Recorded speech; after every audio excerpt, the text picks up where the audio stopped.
Hey everyone, welcome back to Themis and Thought. Grab your coffee, water, tea, whatever you're drinking, go and get that. I'm posting the link. The first three people who come on, can you guys hear me? Hopefully, you can hear me. The first three people to come on, we're going to continue the tradition of telling what we're thankful for. Um, so, I don't know if I'm thankful for this, but I'm going to note it.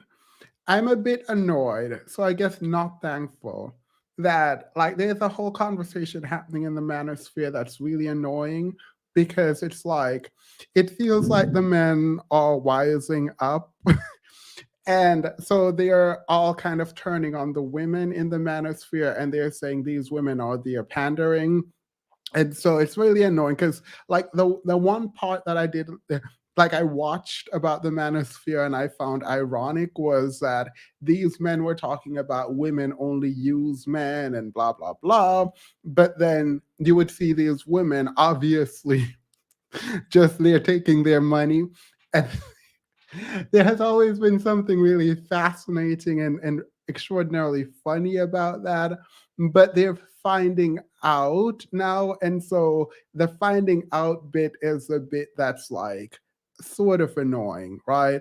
Um, Black Tinkerbell, welcome to the membership. I often want to start by slowing down the chat. I don't generally try to slow down the chat because I feel like that it's it's a bit arrogant to do, so I decided not to do it. Like if it speeds up, I'll slow it down. But I decided not to do it. Black Tinkerbell, welcome. Oh, you're at Thoth level dance. All right. So that is what I'm thankful for. Hey, at Themis, perfect timing, so I don't have to watch election coverage. Thank you. Just updated my. Oh, I appreciate you. All right. So seeing that no one is coming up, let's say one more thing that I'm thankful for.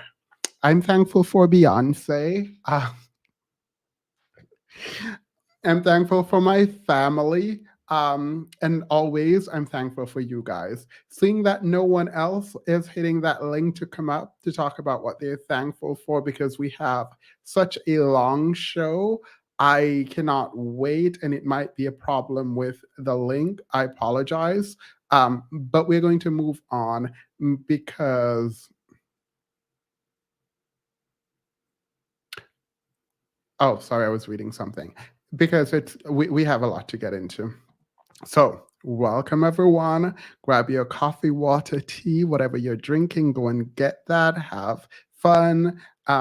This might be a bit more chaotic one. It also might, I'm trying to not make it academic, but because of the topic, I'm also attempting to approach it with as much care as I possibly can. So let's play the intro and then talk.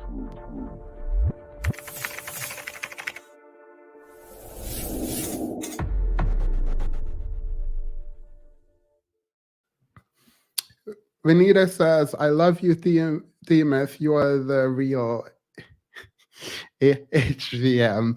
High value man is what you're saying there. Well, all right. Let's jump right in. Let's just jump right into the mess. I don't believe we, as a collective, should be using the phrase high value man.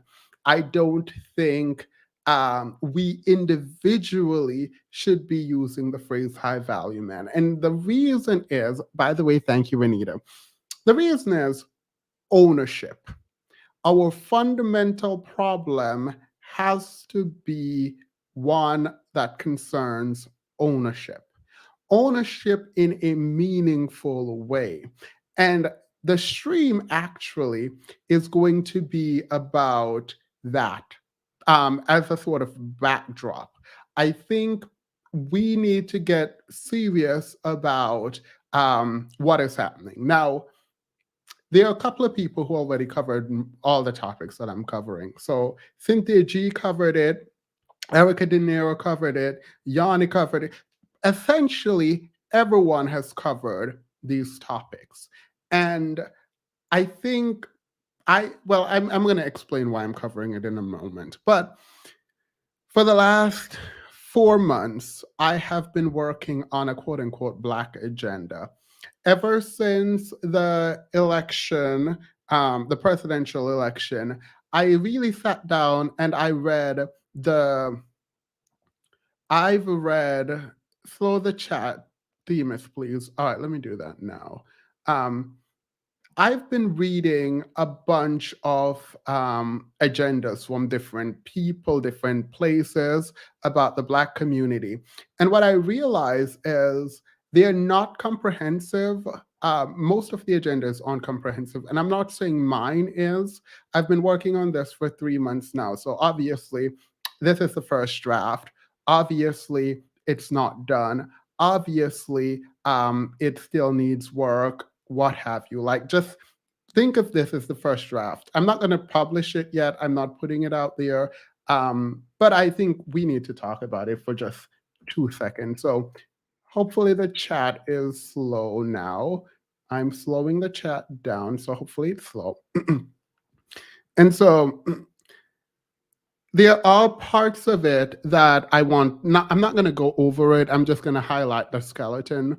And hopefully at some point we will have a community meetup on Zoom where we workshop some of the stuff in this and then we put it out. Hopefully mid-summer next year, we will probably put out a robust sort of Black agenda. Now, obviously, this is probably not going to do anything outside of what I wanted to do is inspire other people to actually create agenda. Because as I thought about those men on that panel talking about, oh, Black men should be politically activated, and then a young lady asked them, so what it is that you want, and they had no idea about what they want, I started to really invest my time in creating a quote unquote Black agenda. This, by the way, will have a lot to do with the video today,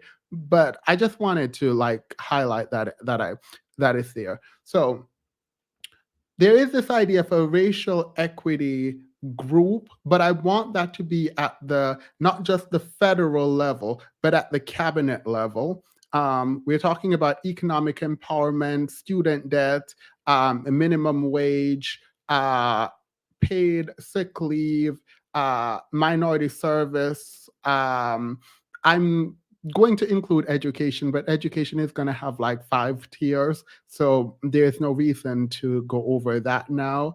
I'm removing climate justice, but only to the extent that green energy becomes a bigger thing, then opportunities for Black involvement in green energy, both at the educational level and at the employment level, right?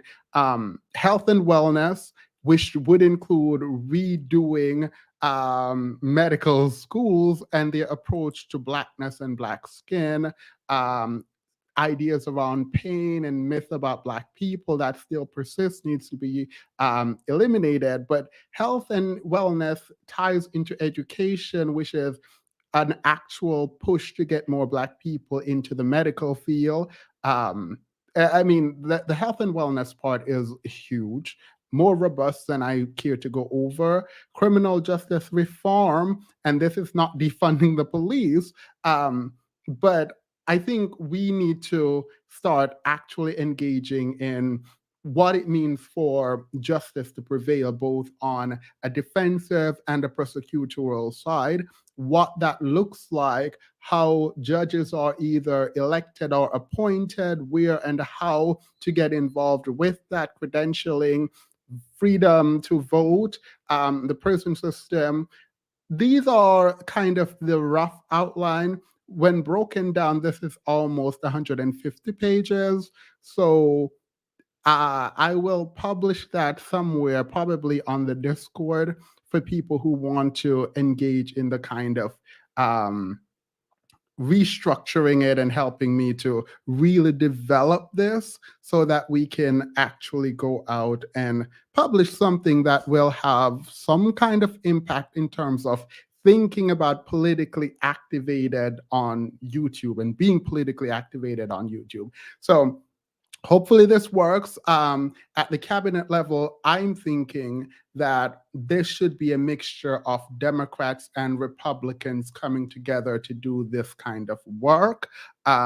So that this is kind of where I'm standing. So I'm not just I hopefully am not just one of the people with talking heads talking about Black power and Black involvement and Black improvement without actually putting forward a solution that is feasible. So that's that on that. Let me read the super chat and then we'll get into the mess. We ready? Do I need to send my hubby to the gym to keep him busy this evening? Fruitcake gang. Thankful for Themis. Oh, thank you. No, no. He should watch. I think I don't think he will absolutely hate this stream, but he should watch. I'm thankful, smiles, hope, and nuance. Thank you. Sober Bobo, welcome. Q, welcome. Yazoo, welcome. Uh, became a YouTube member. Welcome. Is your last name pronounced Karma? All right, so let's start. Because we do need to talk about group politics, power, and involvement with power, who has it, why, and why all of that. Welcome, and why all of this matters.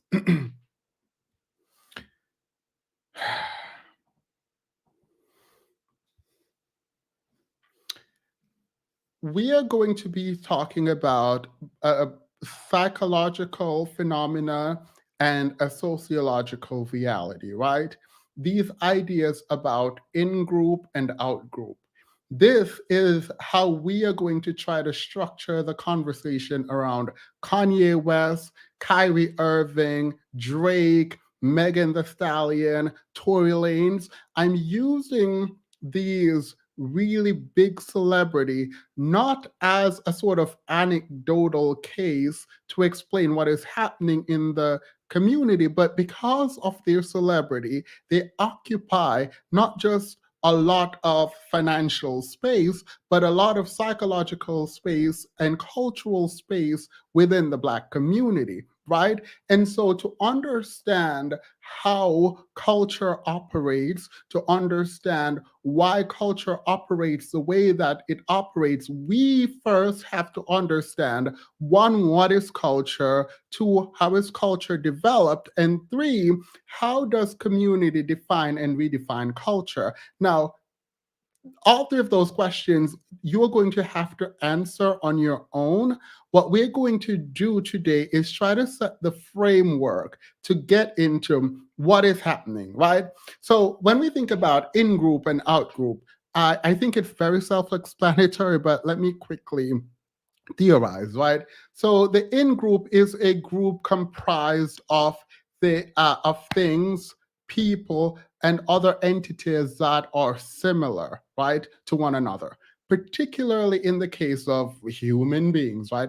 In groups are defined by beliefs, values, and identity. Again, in groups are defined by beliefs, values, and identities. It is not just your identity that creates the in group for which you belong. But human beings commonly organize itself. We organize ourselves as our lives come together or fall apart. It usually is about our race, and we'll talk about how Blackness was defined for Black people in order to create an in group for which all Black people were supposed to belong to. And then other groups, the out group, would be the groups that we don't belong to. Now, obviously, in groups and out groups are defined not only by race, but also education, socioeconomic status. Again, it is beliefs, values, and identity. So while we can try to claim people as a part of the in group because they are Black, they might also want to be a part of the bourgeois group because of their wealth, and they might belong more to the bourgeois group because of this wealth and not so much identify with Blackness because of how we both define and redefine Blackness in our culture. Sorry, I think I saw a member that oh no, I didn't miss that, right? So the conversations we're having is not just about Blackness in the strictest sense. It's about Blackness as an in group, that people who might be Black might also not see themselves as a part of, right? So if we're thinking about groups, we can think about membership to a group as something that is defined by your beliefs, your ideas about yourself, and your values, right? Because someone is Black does not mean they belong to the same group as you, ultimately, is what I'm trying to say. However, when you have an in group, if we're going to say Blackness is a group and being Black means you're part of that group, therefore Blackness is your in group, then we're going to ask the question about whether or not you have in group bias. Now, this might sound terrible to some people. But the truth is, every person should, from a sociological or psychological perspective, should have some kind of in group bias. That is, they are more willing to trust the people that are a part of their group than people who are outside of their group. The question I have to pose, and I should have made a poll for this, right? The question I have to pose is this true for the Black community? Do we trust our in group more than the out group? Do we trust the Black businesses over the white, Asian, whatever else you want to add, businesses, right? Do we do that? Why not? Or why do we?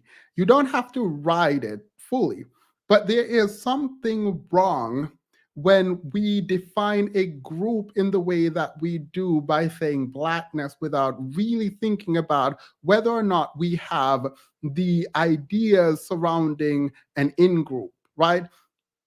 Belonging to a group means you should trust that group more than you trust other group. Not that you shouldn't trust other group, but psychologically speaking, that's what should happen, right?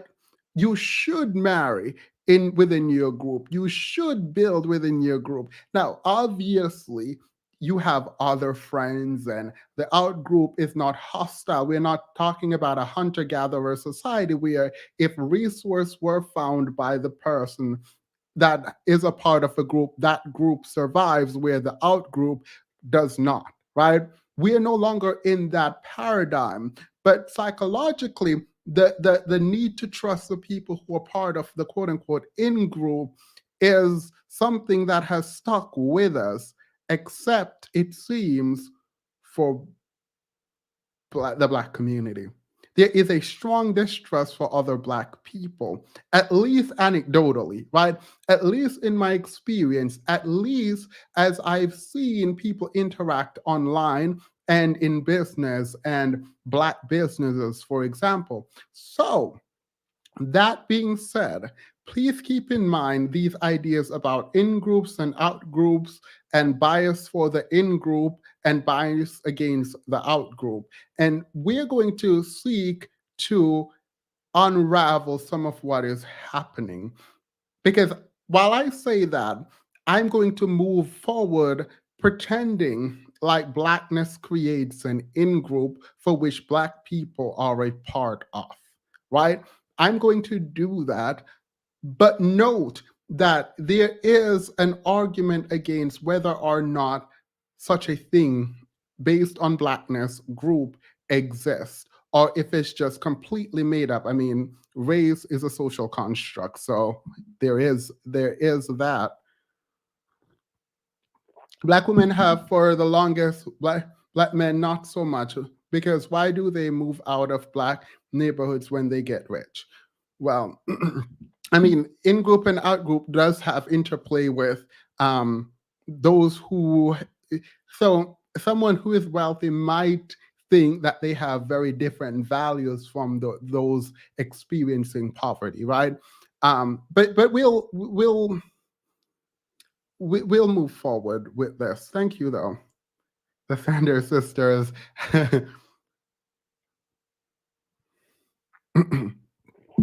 All right. So why am I doing this video? Actually, wait. I realize we're getting tense a little bit. Well, I'm getting, because I'm anxious when I start talking about broad sociological topic. So in order to like decompress a little bit and take the foot off the gas for 2 seconds, do y'all want to hear something funny? This is a commercial break, right? So I was on the internet minding my business, and apparently the baby is doing a concert. Oh, he's gonna come up later again. That's probably why he popped up, because I was doing research on the baby and his interaction with Megan Thee Stallion. But as I was watching the baby, apparently he's doing a concert because the first week sales of his album was like less than 20,000 units were sold. And so his concert is like 20 something dollars. It's all sort of discounted. Um, so I does this mean he's failing? Does it mean that the baby is canceled? A question: is the baby canceled? Because when you're 17, when you only sell 17,000 units of your record in the first week, and your ticket sales are at $20. I mean, it sounds like you're canceled to me. So let's get into why I'm doing this video. Anywho, let's get back to this, because girl, remind me about the baby, because we have to bring him up again. All right. So I made this post when Takeoff passed, right? I am not a Migos fan. The music is not for me. I can recognize that a lot of people think that they are amazing rapper, amazing artists. They change the music in apparently meaningful ways. When it comes to rap, if it is not if Nikki is not doing it, I'm not listening to it from a woman's perspective. And from a man's perspective, if Lupe Fiasco is not doing it, I don't care. Right? So that's that on that. So I don't know Amigos. I know I don't know Amigos, but it is unfortunate that this young man, younger than I am, mind you, passed away over some foolishness, right? Now, I wrote this post to say that I didn't want to talk about it. And I didn't. I really didn't want to talk about this. There are a lot of reasons why I didn't want to talk about it, but the most important of which is I don't appreciate disturbing the families of people who have passed. Um, I don't appreciate weaponizing someone passing in a way to push a point home, particularly if you can find other ways to speak about that which you want to speak about without bringing it up, right? And so this is not to disparage anyone who likes talking about death. I do not. But I decided that I had to. And the reason I had to was for two reasons. I'm going to go backwards. The first of which is Miss Simmons, this young lady, she made a video and she was calling out the hypocrisy of not just the media, but the people who enjoy hip hop music. She was concerned that the people who enjoyed hip hop music were nowhere to be seen when hip hop artists pass away. And why don't anyone care about hip hop artists? And the fact that they create these amazing music that becomes the soundtracks to people's life, that people should invest in these artists. Now, lovely young girl, she got into Harvard. She seems like a smart person. I don't really know her, but I've seen her here and there on Instagram. And I'm just like, yay, do your thing. Um, do well, right? But hearing her, I realize there is a deep misunderstanding with what is happening. So I'm going to play what she had to say. We're going to listen to all of it, and then we're going to talk. And then I'm going to play a gentleman who came out. He was a music exec, I believe. And then he came out, and I was like, yeah, no, I have to do this video. So this is what Miss Simmons had to say. I'm a Black hip hop artist, rap artist who has broken into the American mainstream dive. It is only those communities, the Black community, the hip hop community, who are actively involved in their remembrance or in mourning them. At the same time, like so many privileged non-Black people are like living their lives. Like the soundtrack to their lives is this music. They are using it for everything. They are constantly headphones in their ears, parties, lives, moments, gym, motivation. It's the soundtrack to their life. They are getting so much value from these people, these artists, and from their life stories. And yet, when the artist dies, not a word. So much of what makes hip hop so compelling is that it's about stories. And part of what makes it very compelling to white America is it's so often the stories of the traumatic lived experience of Black Americans, like the absolute worst parts of systematic oppression and the havoc it wreaks on communities in the hood, violence and drugs. But it's fine to relate to that and, live vicariously through that as when it's all fun and games. But these are ongoing relevant issues that frequently kill these artists. And when that happens, it's, the hip hop community, that's the hip hop community is violent. You were just vicariously trying to insert yourself into that community. You were just appreciating the edginess of it. And that to me is a huge part of why the appreciation of Black art in American history is often so dehumanized. It's like a double-edged sword because you want to appreciate the art, profit off the art, give profit to the art, but completely devalue and continue to oppress and ignore the humanity of the artist. But when these artists die young, it's so obvious how much these fans cared about them as a human being and cared about the issues they and their community are facing. The issues that kill your favorite rapper are often the same issues people are marching in the street for. But there's a disconnect with that. Like activism and socio-political issues and entertainment as a apolitical thing. There's a disconnect. And I know I might receive some hate for how I brought it up at all because I'm so privileged myself. But I know that all that privilege, every opportunity I have to live the privileged life that I live, get the education I'm getting, experiencing that I've been lucky to experience, I owe all of that to this music and this art form and Black art. Everything I have, I owe to Black art. So I'm going to do my best to speak on it when I think it's important. Because if I didn't, I feel like I would be just as bad.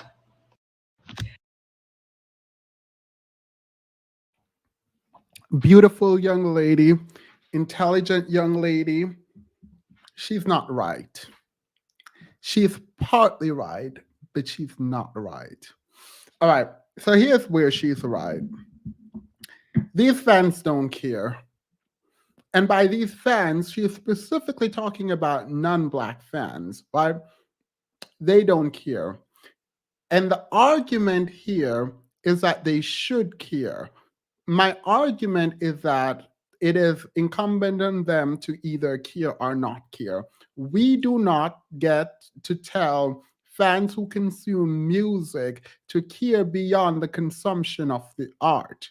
You're paying for access to the art, and that's not saying you're paying to become someone's fan, right? That you like that which is being produced does not give you an superpower, or it does not give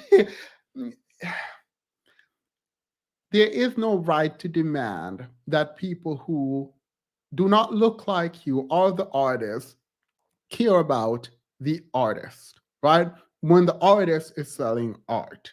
So I understand why she believes decent people should care about the artists. And I'm not talking about the Migos right now. I'm just speaking generally. And when I'm speaking about death, I'm not speaking about one person. I'm speaking generally, as it has happened over time to the extent that rappers are dying, right? The question I have, though, is, are we being intellectually dishonest about what contemporary hip hop artists are saying in their music? Because when you say that these artists are talking about systemic oppression, and this is a kind of systemic oppression that kills them ultimately, and people who consume their art don't care about this systemic oppression, I'm going to have a slight bit of problem. I'm going to, because if the reports are to be believed, well, let's not. They were playing a game, things got out of hand, shots were fired, person died. That is the understanding of what is happening that we currently have, right? I am not sure how systemic oppression caused this person to lose their life. I call it lack of empathy, lack of care. A lot of people with guns who don't know how to use or when to use, lack of problem solving skills. All of that could be true. And yes, systemic oppression exists, and maybe it exists in the way that she explains it within the context of hip hop culture. But you're not going to convince me that that's what happened. That systemic oppression is what's causing some of these artists to die. You're not going to convince me that. So when you say black people mourn and non-black people don't, you're asking for a kind of emotional attachment that might not be there. When we think about the ways in which hip hop once upon a time was about reporting what is happening to Black people in quote unquote Black culture, to say that is what is happening now when we are singing about bad and bougie or whatever is intellectually dishonest. The Migos are not singing about or rapping about what is quote unquote happening in the hood. The Migos and rappers that are mainstream, and we can talk about how execs want this kind of culture to be perpetuated. We can talk about that, right? But don't pretend like these artists are speaking about systemic oppression. ASAP Rocky made it very clear that he does not understand the Black issues and he's rich. So he is not a part of this, right? And when we think about in group and out group, a lot of these artists do not identify with Blackness and Black people, and in fact would love to be able to wash themselves off it. I'm not saying the Migos would be one of this, and I'm not saying we shouldn't have pity. We should have mercy, grace, all of that. I am saying, I am saying it is important that when we mourn and when we ask people to join in mourning, we are honest about what it is and who it is that we are mourning for. Now, look, I do not know the Migos, and I've heard multiple songs from them. To me, it is not reporting, and they have never talked about oppression ever in my experience of them. Now, maybe they spoke about oppression somewhere in some song that I don't know, or maybe they did it in an interview, but I've never heard it. So when you are saying the artists are dying because they don't have the support and they're talking about the system that is abusing them and ultimately taking their life, I'm going to need to see where you're getting that from. Because if a Lupe Fiasco passed away, then yes, you can say that. If a B.O.B. passed away, then yes, you can say that. But you cannot apply that broadly, particularly in this case, right? And so this is why I decided that we should talk.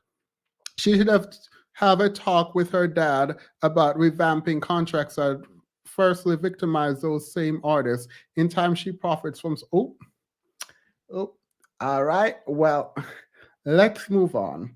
And we know the culture. We know the culture that is being created through the music. We know the culture that's being created through the music. Here is, I think his name is Robbie Starbuck. I don't know. I saw Robbie Starbuck somewhere. So thank you, Curry Up and Eat. This man is going to explain what culture is actually being created. Oh yeah, B.A.B. is still a flat earther. I'm not even going to get into that.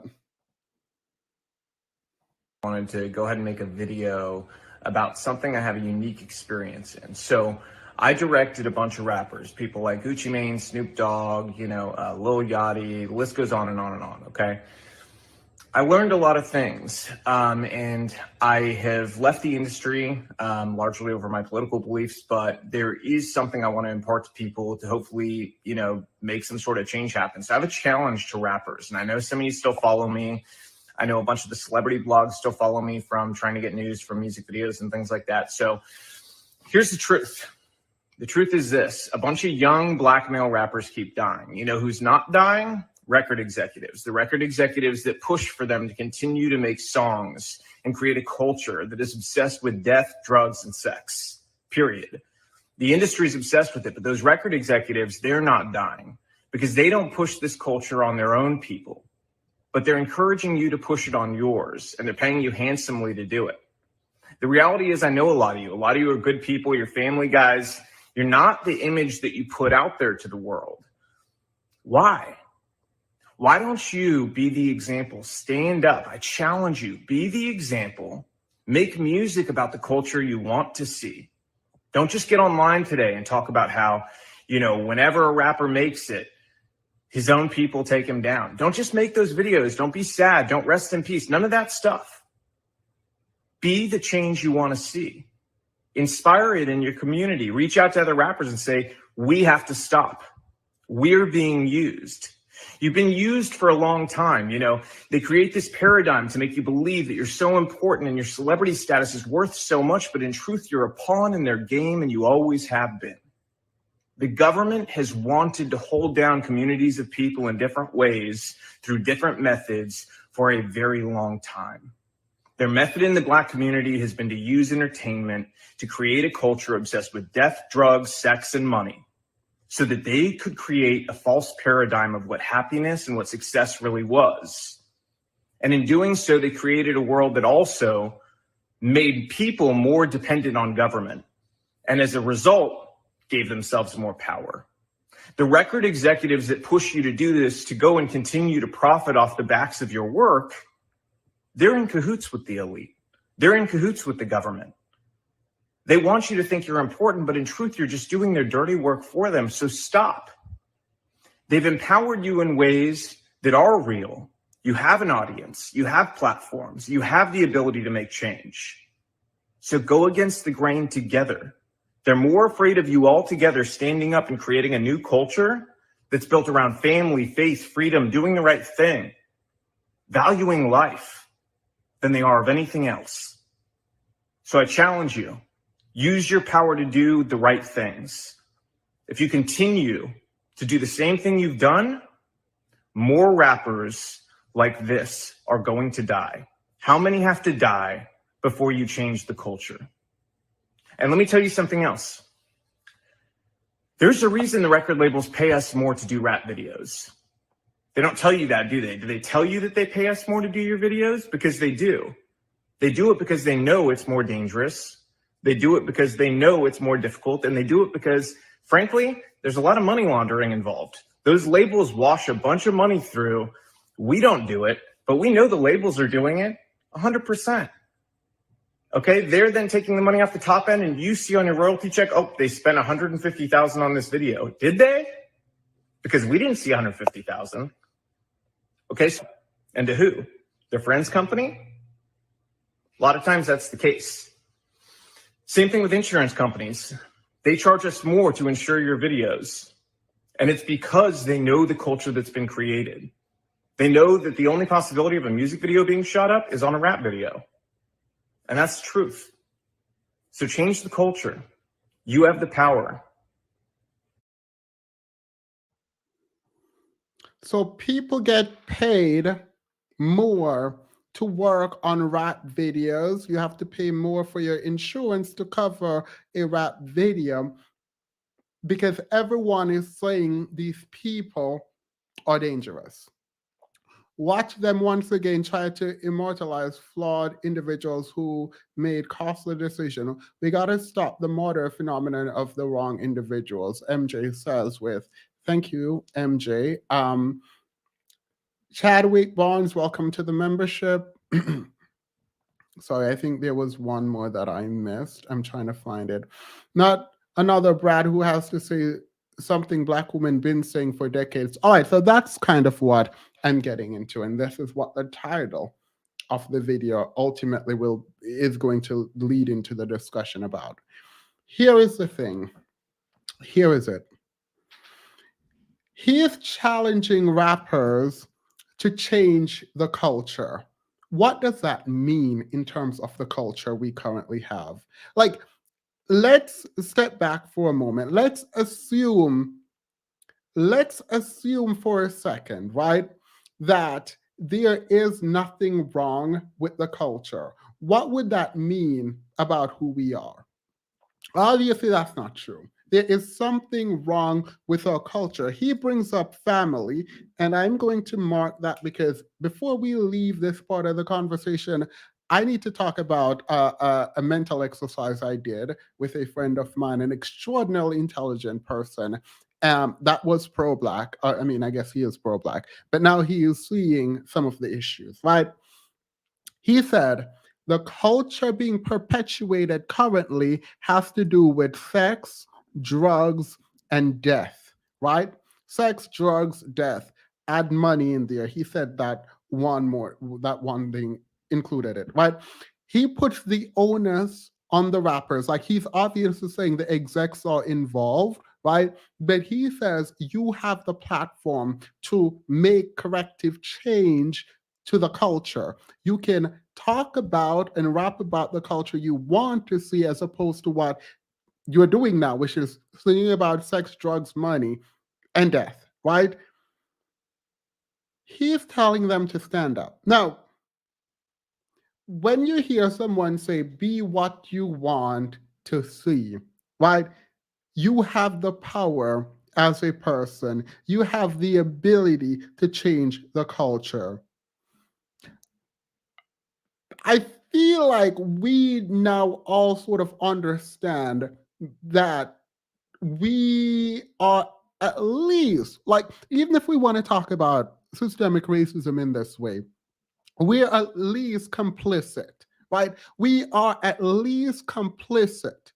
Now, there is a conversation to be had about plucking people out of poverty who will do anything to maintain wealth, right? And so they will do whatever they need to do and they will say whatever they need to say and sell whatever they need to sell in order to maintain their own wealth, not thinking about the community and themselves long term, right? That might be in conversation, but we still have to take, what was that phrase? Take the L? We still have to take responsibility for where we are as a community. Like we cannot just say, well, they're just selling us an idea and we can't do anything about it. We now have to blindly follow their quote, sex, drug, death, and let me add money. Paradigm that is being pushed forward by the celebrity. The problem is I don't know his political views. I don't know this man. I'm not endorsing this man. But when I hear him and when I hear Miss Simmons, right, and them talking, like, obviously she didn't do anything wrong. But at least when we hear this person, Robbie, I think his name is, speak, we are getting a glimpse into accountability in the discussion. We are no longer just saying, okay, well, it's just hip hop culture. No, no, no, no, no, no, no. It is hip hop culture, but the artists who are making the music, they do have a responsibility in the music that they're creating. They do. Like, you don't escape it. You don't escape the responsibility you have in the music you make. Now, you can stand behind degeneracy, you can stand behind degenerate music, and you can say, well, I'm just doing it for the money, and I'm getting this bag, or whatever it is that you say. You can say all of that, but know that you're either contributing to the upliftment of a community or the degradation of a community that you now find yourself a part of. That which you, sorry, someone said something. They're smoking and drinking in the videos. I mean, even in the way that the record execs see them, it's really insidious, and it's awful to think that you are known for being dangerous so much that even insurance company requires more. Execs who are going to show up to your sets require more because they know that they're putting themselves in danger. That is a problem. That is a cultural problem that needs to change. But will it? Will it? Will it change? Because he said you all are puppets, right? He said you are essentially are puppets. And this is what we want to narrow in on. Earlier, I got the super chat that said, high value men. I appreciate that. Thank you. But also, no, right? As a culture, we are not owning things, right? We are essentially puppets for every other group, right? That owns and directs us in the music and entertainment industry, but even in the corporate world, like just all over America, right? And globally also. We're not just talking about in countries where we are the quantitative minority, right? Even qualitative minority, but quantitative, numerically, we are the minority. Not just that, I'm talking about even on the continent and Caribbean countries, right? We are still not able to build in a meaningful way. And the question I ask is why? Why is that? Why is this happening? So he said family first. So let me get into the family business before we get into um, not owning, and we get into the Kanye West conversation, the Kyrie Irving, the Nick Cannon of it all. We're going to get over there in a moment. But before we get over there, let's stick here in the family for a moment. If family is the base for a community and ultimately a society, the destabilized family is going to create a very bad foundation for anyone, right? And right now, we have to accept that the family structure is in dire need of help within the Black community. We have to. And yesterday, I ran a thought experiment on a friend of mine as I was thinking of this live stream and the idea of family came up. I needed a very clear yes or no answer. I needed people who I know for a fact are very much pro Black. And by pro Black, I mean very much pro Black men. I need them to answer very simple question in a very direct way. So I decided to ask the question. MJ says, I find it quite ironic that this Brad now decides to have a conscience, I think, after him participating in this from the most advantageous standpoint. My question, where was ours?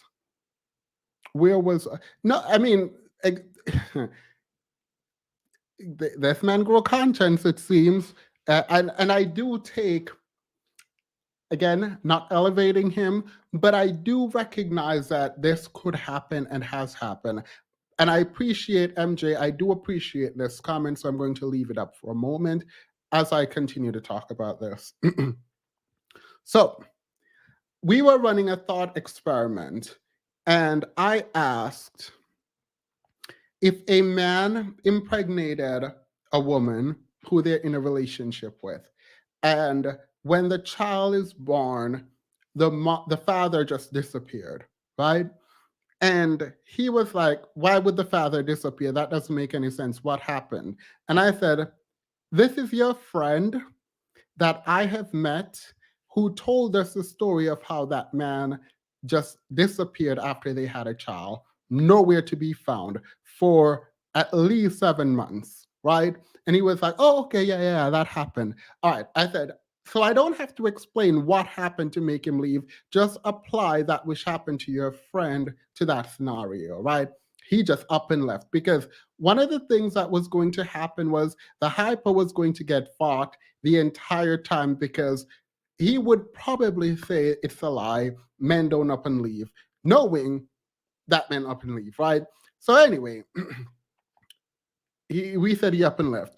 The woman, after having the child, after a month of trying to contact the dad, decided to give the child up for adoption because she does not want to raise the child by herself. She's like, well, he's not here.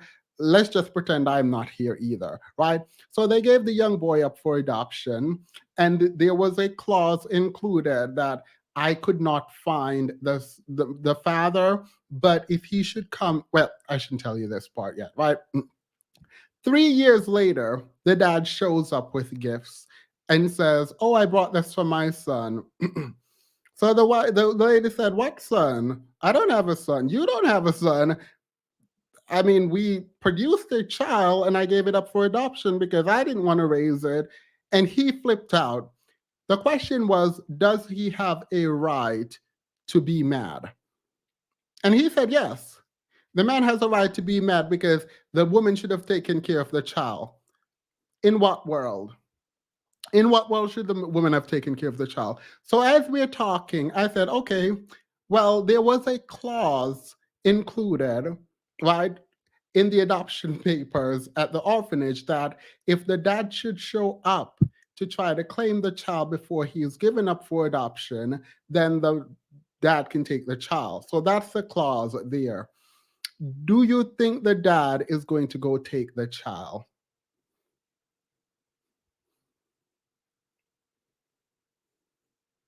No, the dad didn't go take he admits now that he does not think the dad is going to go take the child. The good thing about my friends is they're honest. Call them anything you want, but they're very honest. And so he sat down, we sat down for a moment, and we both collectively started thinking. So I said, do you understand now the issue, right? When we think about parents in the Black community, where the issue lies in parenting, like there's obviously a ton of other actual issues within the context of parenting, right? We are not all psychologically developed. We've been damaged in our childhood. There's a post-traumatic slave syndrome. All of that stuff is happening, right? Fine, that's great. That's terrible, actually. But one of the fundamental problem is a lot of these men do not want to raise their children. A lot of these men not only do not want to raise their children, a lot of these people are actually looking to the woman as if it is her role to raise the child and he should just maybe, and they don't even do this, financially provide. That is it. Even when they're like, even when we're thinking about a nuclear family where the dad is in the home, the child rearing bit outside of discipline is for the woman, right? And so as we are like really digging into this, right, it's a terrible thought experiment. But as we're digging into it, and by the way, it's a thought experiment that did happen. That man did not go take his child. So he was mad that the woman gave it up for adoption, right? This was a case study. He was mad that the woman gave it up for the child up for adoption, and he flipped out and he argued and he cursed and he did all of that. But did he go get his child though? He did not. He did not. Guess who got the child? The grandmother. The grandmother, his mother got the child. But anyway, um, it is it isn't Brad's responsibility to change our community. He profited to build wealth for his family. Black men should have done the same and build our community. Instead, they nested in theirs. Period. Right? So what we are seeing is an unwillingness to accept the truth. The truth is, at least on the fundamental level, when it comes to family building, the easiest problem to see is that the men aren't there taking care of their children. That's the easiest part of the problem. Now you can say welfare took you out of the home in 1960s, but it's now 2022. You are choosing to not be there. If we're talking about political power, it starts at home. If we're talking about economic power, it starts at home. Academic improvement, it starts at home. Most of the things starts at home. So if we are thinking of, and I'm not even, because T.I. is a father in the home. So please know the goalpost isn't moving when I say now that you're in the home, there are things you need to do. I'm not moving the goalpost. I'm saying the bare minimum is being there, right? There and willing to help, because being there and trying to derail the child development is worse, right? But being there and being willing to help. So we're thinking now about a community, and I'm glad I did this before I came on live last night, because it highlighted, and I saw for the first time this person, like he's already said, like, oh, I get you now. But for the first time, he realized how much he was rationalizing what Black men were doing. Again, I'm not saying all Black men. I'm saying for the first time, this person, as we were sitting down, I saw the wheels turning in his head. I saw him and I realized he was now actually thinking about, oh, whoa, these men actually don't want these kids. Like for the first time, he could, like, I could see it happening. Like he knew it, but for the first time, it was just at the forefront of his mind. Part of the problem within our community is that the men are helping to create children that they do not want anything to do with. It is not the woman kicking them out of their life, because even if they did, you can still be there for your children. Thank you, Black Lace. SJ says, I feel bad for women who want kids sometimes. Like 65% of these men want kids to immortalize themselves in this world, but don't really want to raise them. They see the children as a trophy. Yeah, and they see the children sometimes as a way to keep the women in line and make their mark, right? Make their mark in that woman's life. But best believe a lot of them do not want to be there deeply invested in the development of these children. My friend who came on here, Brandon, he just had a child with his wife. I'm not going to say where they live. And listening to him talk about this child and being there, I can tell that he absolutely loves this child. I don't have a child because I don't know if I have the time to care for a child. And I also don't know if I'm in the place to take care of a child. But I can't imagine having a child, a small person to take care of, giving that up or leaving that. Like, I don't know how someone could not know if their child is eating or sleeping for months on end. Like, I don't know how that is possible. Brandon, by the way, is Black. So when I'm talking, I'm not talking about all. I'm speaking about people who do engage in this behavior. It is a huge problem. Huge problem, right? So we can accept that, at least on the most fundamental basis, right, is the idea.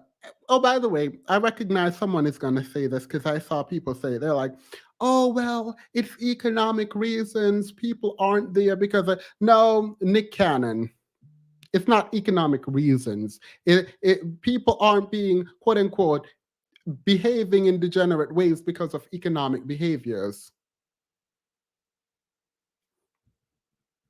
Someone said, you're incorrect, sir. um, well, if you would like to correct me, this is only for this person who said I'm incorrect. Please, no one else, click that. Please hit that link and come explain to me where I'm incorrect. There will be no meandering. I will just kick you off as soon as you come on here. Please come explain to me where I am incorrect. Themis, don't feed the troll. Oh, I think you are correct. And to the extent this person is a troll, I will know. I can tell I can't tell, but if I presume in the first couple seconds of talking to them, I will remove them. And also, if they're a troll, they're not going to come on as a general matter. Because a lot of people have a lot to say. You must remember your child boot before the. Yeah. No. I remember. I'm over it. I'm over it. I'm over trying to convince anyone of anything. I'm over it because I think we fundamentally know the truth. I think we do. I think we know the truth. I think we are lying when we say we don't know the truth. We know the truth. We know the issue.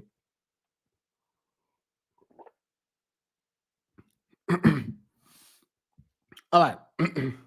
So, family was the first thing he talked about. But now let's get into the cultural bit. Here's what we have to talk about when we talk about culture. The culture that is predominant, the culture that is understood, at least in the hip hop context, the culture that takes up most of the media space is bad. You know a culture is bad when young women and young men are afraid to show that they're intelligent. You know that there is something fundamentally off when a young man and a young woman cannot, with much confidence, confess to their peers that they want to be a doctor or a lawyer or a professor, but rather when you wanting to be hip hop and sports, which there's nothing wrong with this, is what is expected, right? You know there is something fundamentally off when you are afraid to express how much you like to read. You know there's something wrong with that, right? And so I think we all accept that there's something wrong internally. I'm not saying there's not something wrong externally, because there is. It's called white supremacy. You can fight with someone else on the existence of that, not with me. But you know there's something wrong internally as well. Here is the thing. The cultural understanding we have internally is messing with our minds, and we think we should have the right to take that outside of the culture. And when we do it and we are met with resistance, a lot of us don't know what to do. A lot of us pretend that this is new to us. 1 second. So let's start. Should I even start with Kanye? We can start with the baby. Y'all remember when the baby went up on stage and said all that homophobic foolishness and that got canceled? You remember this, right? People were surprised. People were surprised that the baby got cancelled for saying some homophobic foolishness on stage that he literally did not need to say. You know why he got cancelled? Because other groups who are outside of the Black community take pride in their community, right? Now, there are obviously LGBT people within the Black community, but we know, and this is where I find it fascinating that we sit here and we lie. We know that there is homophobia within the Black community that is not under the table. The homophobia in the Black community is explicit and loud. No one is going to check anyone for homophobia within the Black community. Now, you can argue whether or not that's wrong or right. For me, that is wrong, right? But in the broader community, it is not accepted.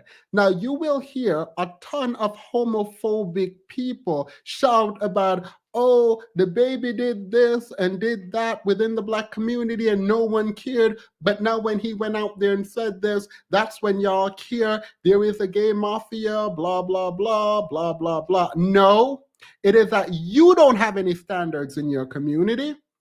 And the people outside of your community should not have to create standards for you within your community. Within your community, you need to get those standards for the people in your community, and you need to cancel those people in your community who are quote unquote degenerate and are homophobic. But you didn't want to. And we know you didn't want to because the people who are defending the baby for his homophobia weren't attempting to cancel him for his misogyny. They weren't. They only brought up everything that he did to invalidate people outside of the group from addressing what he did outside of the group. Those people don't care about what he did inside of the group, nor should they. It would be ridiculous for people outside of the group to come in and tell people in the group how to behave to each other. That is our responsibility because we drop the ball on our responsibility. We don't then get to go out there and tell people, oh, hey, let him treat you the way that he treats people within his community. Absolutely not. Absolutely not. So the baby was a prime example of behaving poorly within your group, going outside, thinking you can do that. You met with pushback, and the people in your group is running out there like, oh my God, what happened? What he said wasn't even that bad. Well, even if it wasn't that bad, they're not accepting it because they have standard. They have the right to spend their money where they want to spend the money and pressure people to behave how they want to behave in order to support or oppose them.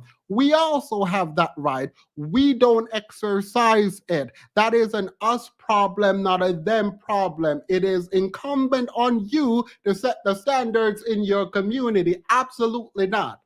No one cares what he says about Black people and Black women within the context of the Black community if Black people don't care about it. Why should they? Why should they? Let's get to Kanye West on the same vein. You know what bothers me the most about the Kanye West thing? You know what bothers me the most? I promise you this is the thing that bothers me the most. It is how these people literally sat there and typed on their computer. A bunch of them sat there and typed on their computer about how the Jewish people are only proving Kanye West right, blah, blah, blah. They're canceling him. Why are they canceling him? Why wouldn't they? If I was a senior partner or someone, a school principal or whatever it is, if I had any, and I'm not, if I had any control over who I work with and I found out you were racist, I'm absolutely not going to work with you. So if Jewish people found out that Kanye West is anti-Semitic or even sense it and they want to distance themselves from him, I don't see what the problem is. I don't see what the problem is. It is absolutely horrendous to me that you guys really sit here and type, He wore a White Lives Matter shirt. He said slavery was a choice, and y'all didn't cancel him then. Why would they?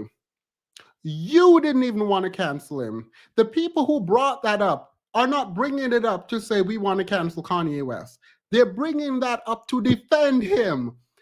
Look how, like, I am watching, like, the people who defended Kanye West are bringing up the bad stuff that he did to defend him now and saying, y'all didn't cancel him then. Why would they when you defended him? You're not bringing it up to, you're literally not bringing it up to cancel him for it. You're bringing it up to say, well, he said this, okay, and the people he said it to didn't care, so why should I care?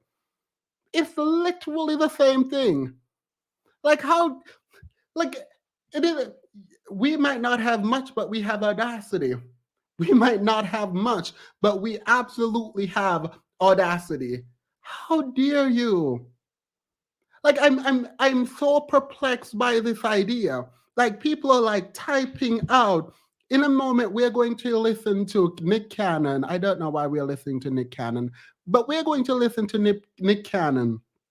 And Nick Cannon had the audacity to try to weaponize blackness as a sword that allows Kyrie Irving to repost something and Jewish people not be upset about it.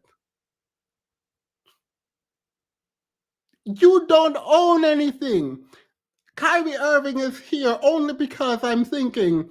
So you watch Nick Cannon come out, buck up, and had to like step back and do a whole apology tour.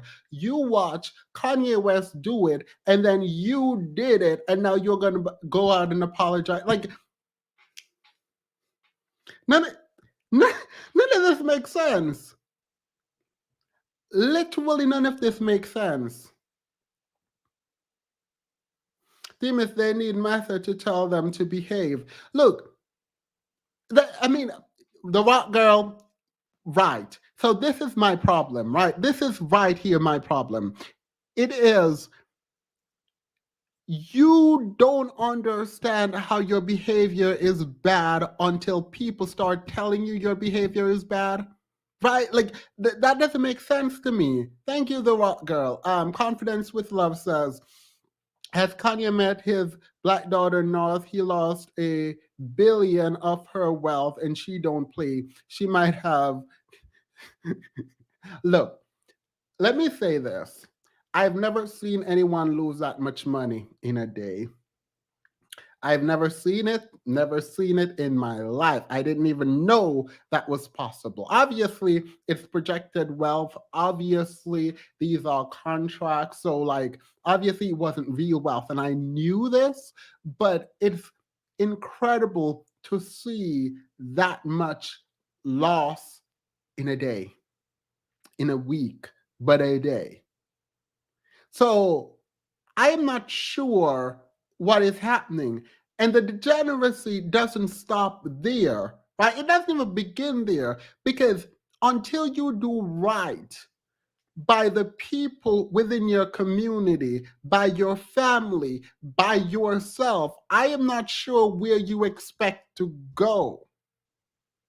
The baby is the same person who decided to take a shot at Megan Thee Stallion in a song because he needed promotion. It obviously and thankfully didn't work, because it generally does. If you feel like you need some controversy, attack Megan Thee Stallion, because she represents Black womanhood in this video. Now, I'm not saying she represents Black women. I'm just saying, in the American ethos, Megan Thee Stallion is a Black woman.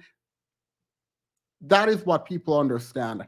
And so the fact is, Drake also decided that he wanted some buzz, and so he attached Megan's name to his foolishness and attack, right? And men are all around co-signing it. Thankfully, Mark Lamont Hill came out and said, absolutely not, to which Jay-Z liked and then unliked the tweet. I don't know why he unliked it, but whatever. It is a level of disrespect disrespect that is allowed within our culture that it's blinding the people who engage in this disrespect, right? It's blinding the people who engage in it to the rest of the world. Amara is in the back. Sorry. Hey, Amara. You're muted, by the way. I don't know if you're talking. Hello. All right, you're muted, and I'm not. Let me see. Nope, I can't unmute you. All right, well, I'm gonna put you in the back If you're again. I'm not. talking, I can't hear you. Let me figure it out real quick. All right, text me in the private chat when you figure it out. Let me text me in the private chat. Let me see. Message me in the private chat when you figure it out. Sorry about that, guys. All right. So Kyrie Irving reposted a video. I'm going to call it a video. I'm not going to call it a documentary. Where it's essentially saying can I say this word? The Holocaust, said it, didn't happen. Now, I promise you, if I was Jewish, I would have a problem with that. I would. I absolutely would. Now, people are saying he posted it, he didn't mean anything by it, blah, blah. No, you know what you meant by it. You absolutely know what you meant by it. Now, if you're going to stand in what you mean by it, then stand in it so people can drag you for it. But don't sit there and pretend like you don't know what you meant by it. So, sorry. I hear now. All right, I'm going to add you in 2 seconds. Let me play Nick Cannon. This is embarrassing all around, but this is a L that needs to sit and simmer a little more, and Black women needs to stand down. Well, they didn't stand down. Black women are on TikTok, they're online making all kinds of video, not realizing, regardless, even if everything people say, thank you, MJ, is true, ultimately we don't own anything. So even if all of it were true, which it's not, even if everything people were saying were true, the truth is we don't own anything. So even if we had any economic stability, it's based on handouts. Like it's not like we don't have a country that is doing exceedingly well, that is Black, right? And even if we did and we were independent economically, we still have to play nice, right? We are in a world that has other groups of people. And so we have to respect each other, right? As independent as we could be, we would still have to care about diplomacy. Countries have to care about diplomacy. In the middle of the Cold War, where there was hostility, there was still levels of diplomacy to prevent full-out war, right? So even if Nick Cannon, even if Kyrie Irving, even if Kanye West owned everything, what they did would still be wrong, right? Because you still have to engage with different groups of people. I'm not sure what they meant by this, but I do want to get to what Nick Cannon had to say, because I don't think this is the time for Nick Cannon to be coming out and speaking, and this is definitely not the topic for him to be coming out and speaking on. Yes, us parents teach our children in the home because the world doesn't deal out lessons in love. At some point, the Black community stopped. Period. I'm going to play, if I can find it, Nick Cannon deciding that this is the day and he's the person to talk about this. I would have told him not to do it, but look. Thank you, Gia. So this is what Nick Cannon had to say. And then I'm going to add Amara. Sorry, Amara. wholeheartedly say, I know Kyrie Irving is not anti-Semitic. When given the chance to say, are you anti-Semitic or not, he didn't say, no, I'm not anti-Semitic. At the press conference, tell us about that movie. Why he did? He said, stop dehumanizing me. And the movie is saying white Jews invented the Holocaust and 6 million Jews didn't get killed. Okay, I know that isn't right. Right. There's a gigantic historical record. Jewish people know when you dehumanize us this way, we know what's around the corner. So in that same statement as those are the tropes that dehumanize Jewish people, the same buck breaking. What's that? I don't really know what that means, to be perfectly honest. The slave masters would bring the buck, the one that gets out of line. So all the other slaves would see lash after lash, show them the power to set an example. This is what you must do to fall in line. So when we see the 6 things that Kyrie must do to get his job back, I can wholeheartedly say, I know Kyrie. Absolutely not. First and foremost, here's my problem with the statement from Nick Cannon. You don't get to disrespect people and say they can't push back, because if they push back, it's going to look like buck breaking. Absolutely not. How dare you? You don't get to use Black subjugation in that way. You don't get to do it. You don't get to say, he said something, he denied that the Holocaust exists. He didn't say it, but he posted a video that says it, right? And people who are Jewish are rightfully upset by this. And you are saying they can't give him a list of things to do that were very minute things to do, including an apology and donating $500,000. You cannot say that list is akin to buck break. No, you have to redress the wrong that you did, and this is how they wanted you to redress the wrong. You probably shouldn't have done it. Now, Nick Cannon, sir, you are not the person, and today is not the day. I promise you that much. Sorry, Amara, go ahead. You're muted. Hey, Themis, how are you? I'm good. I was stressed. These people have me stressed out. Man, it's crazy. I have so much to say on this topic. I was so excited when I saw that you posted the video. I think I wanted to start by saying that the way that Jewish people hold other people that come against their community accountable is the way that Black people should hold other people accountable. Sorry, I didn't mean for that to come on. It's the way our community should hold other people accountable for when they do these type of things to our community. And I just feel like it's really stupid for us to try and fight Jewish people when they were also in a situation similar to ours. Yes, they got reparations, but that's what we should be working on. We shouldn't be working on trying to fight them for it, you know? It's just really strange to me. Because people of a religious affiliation have pride isn't a problem, right? Like, we should have our pride. Like, I don't understand why I don't even understand the Black man's identity crisis in terms of wanting to be everything else, right? But that's neither here nor there. We can have our identity crisis because we don't know where we come from, essentially, right? Fine. But I don't understand why people think that gives them the right to attack another group and think the group should just let me do it. Gay people should just let the baby attack them. Jewish people should just let Kanye West attack. Like, I don't understand what the discrepancy is. If I had power, if I had any say, even in the kind of boycotting that I do now, if I think you're racist, I'm not dealing with you, period. Like, I feel like it's simple. Okay. Yeah.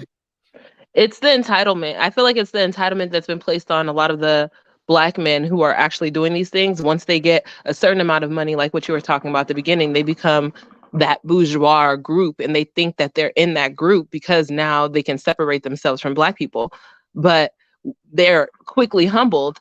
And then when they're humbled, now they want to go back to the Black group and be like, hey, look at what they're doing to me. And it's like, you weren't acting as if you were Black. You were acting as if you were you had a say in their matters. When you have your own matters that they can see, they can very clearly see that you're not taken care of, you know?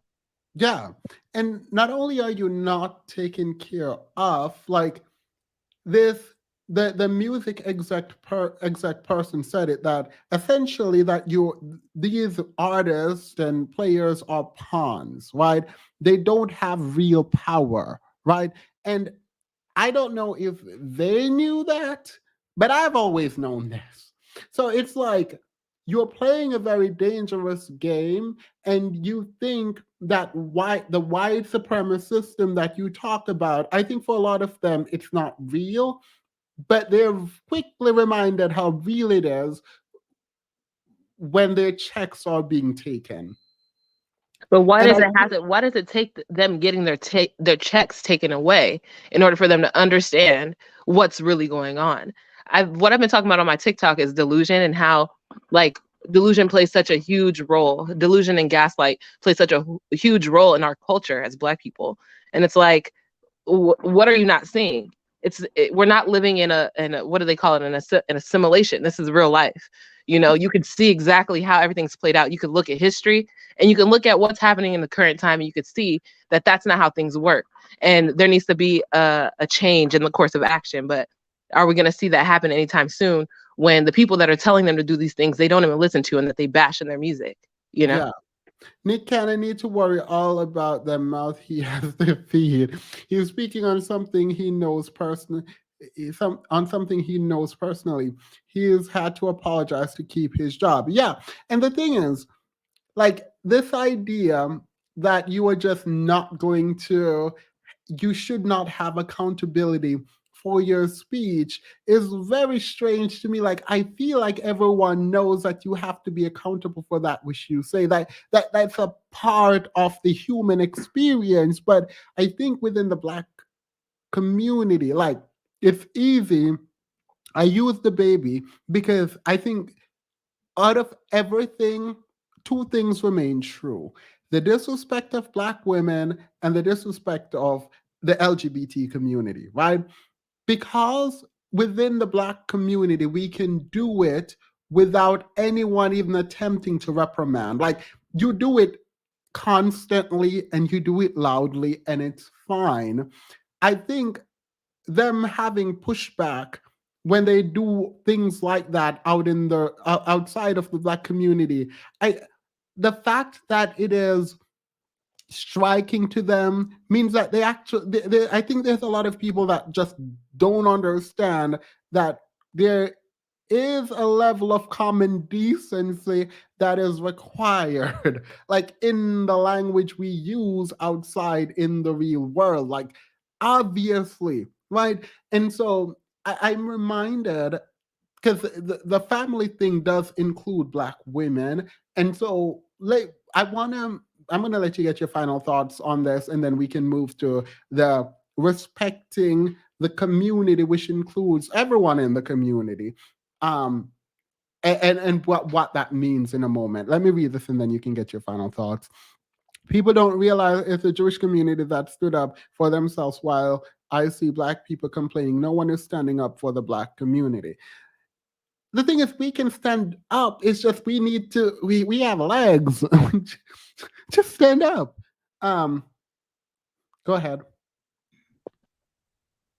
Yeah, I was gonna say that I've noticed that in the Black community, as far as like actually creating some type of community where people are being held accountable, I see that a lot in the Black woman aspect of the Black community, or the Black female. I don't know, like, you know, Black women are holding not only ourselves accountable, but we're holding men accountable, and that's the reason why you see a lot of you know, canceling. Like we've canceled the baby efficiently. I don't think there was too many. Like, he had a lot of white followers and stuff like that, but those are probably the only ones that are really supporting him now.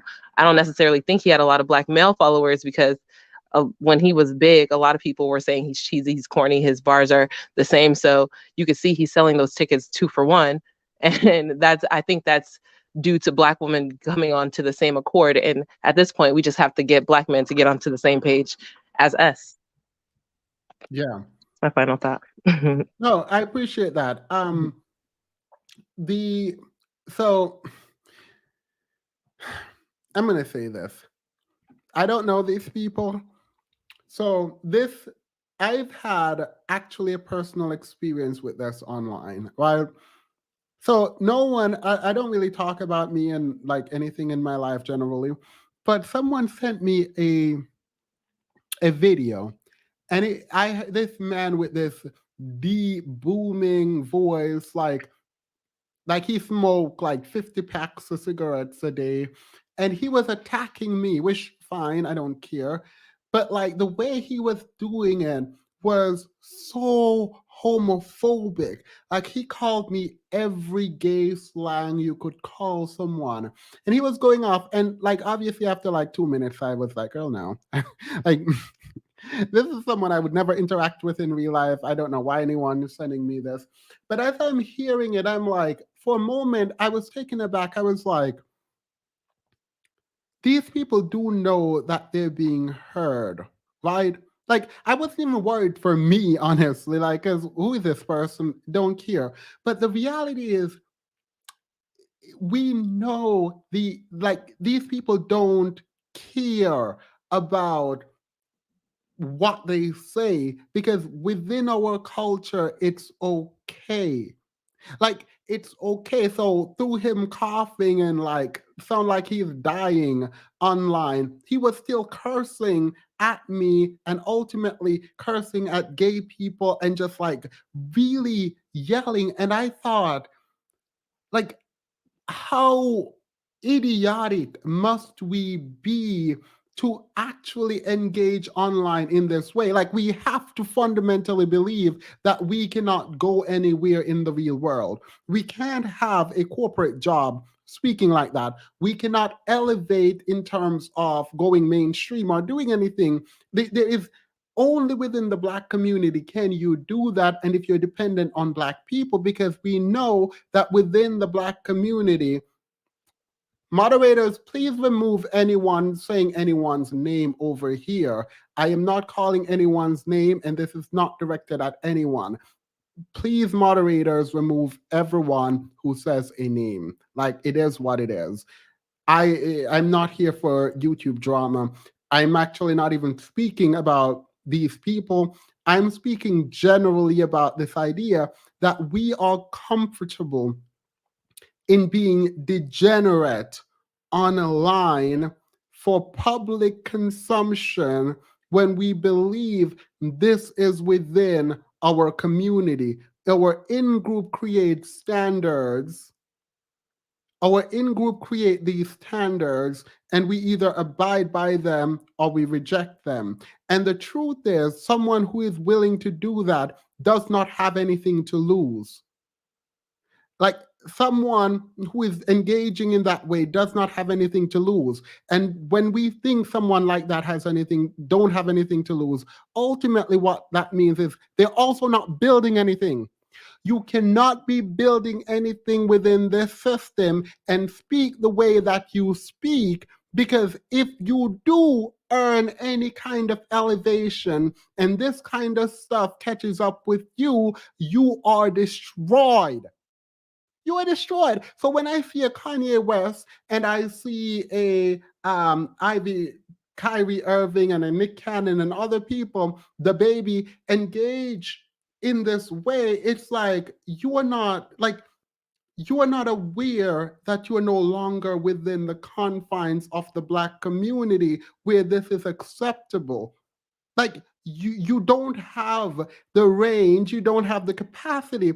And like, even if you want to attack anyone, you cannot do it in this way. You have to learn some level of diplomacy. You ultimately have to. Anywho, there was someone else. I'm going to move.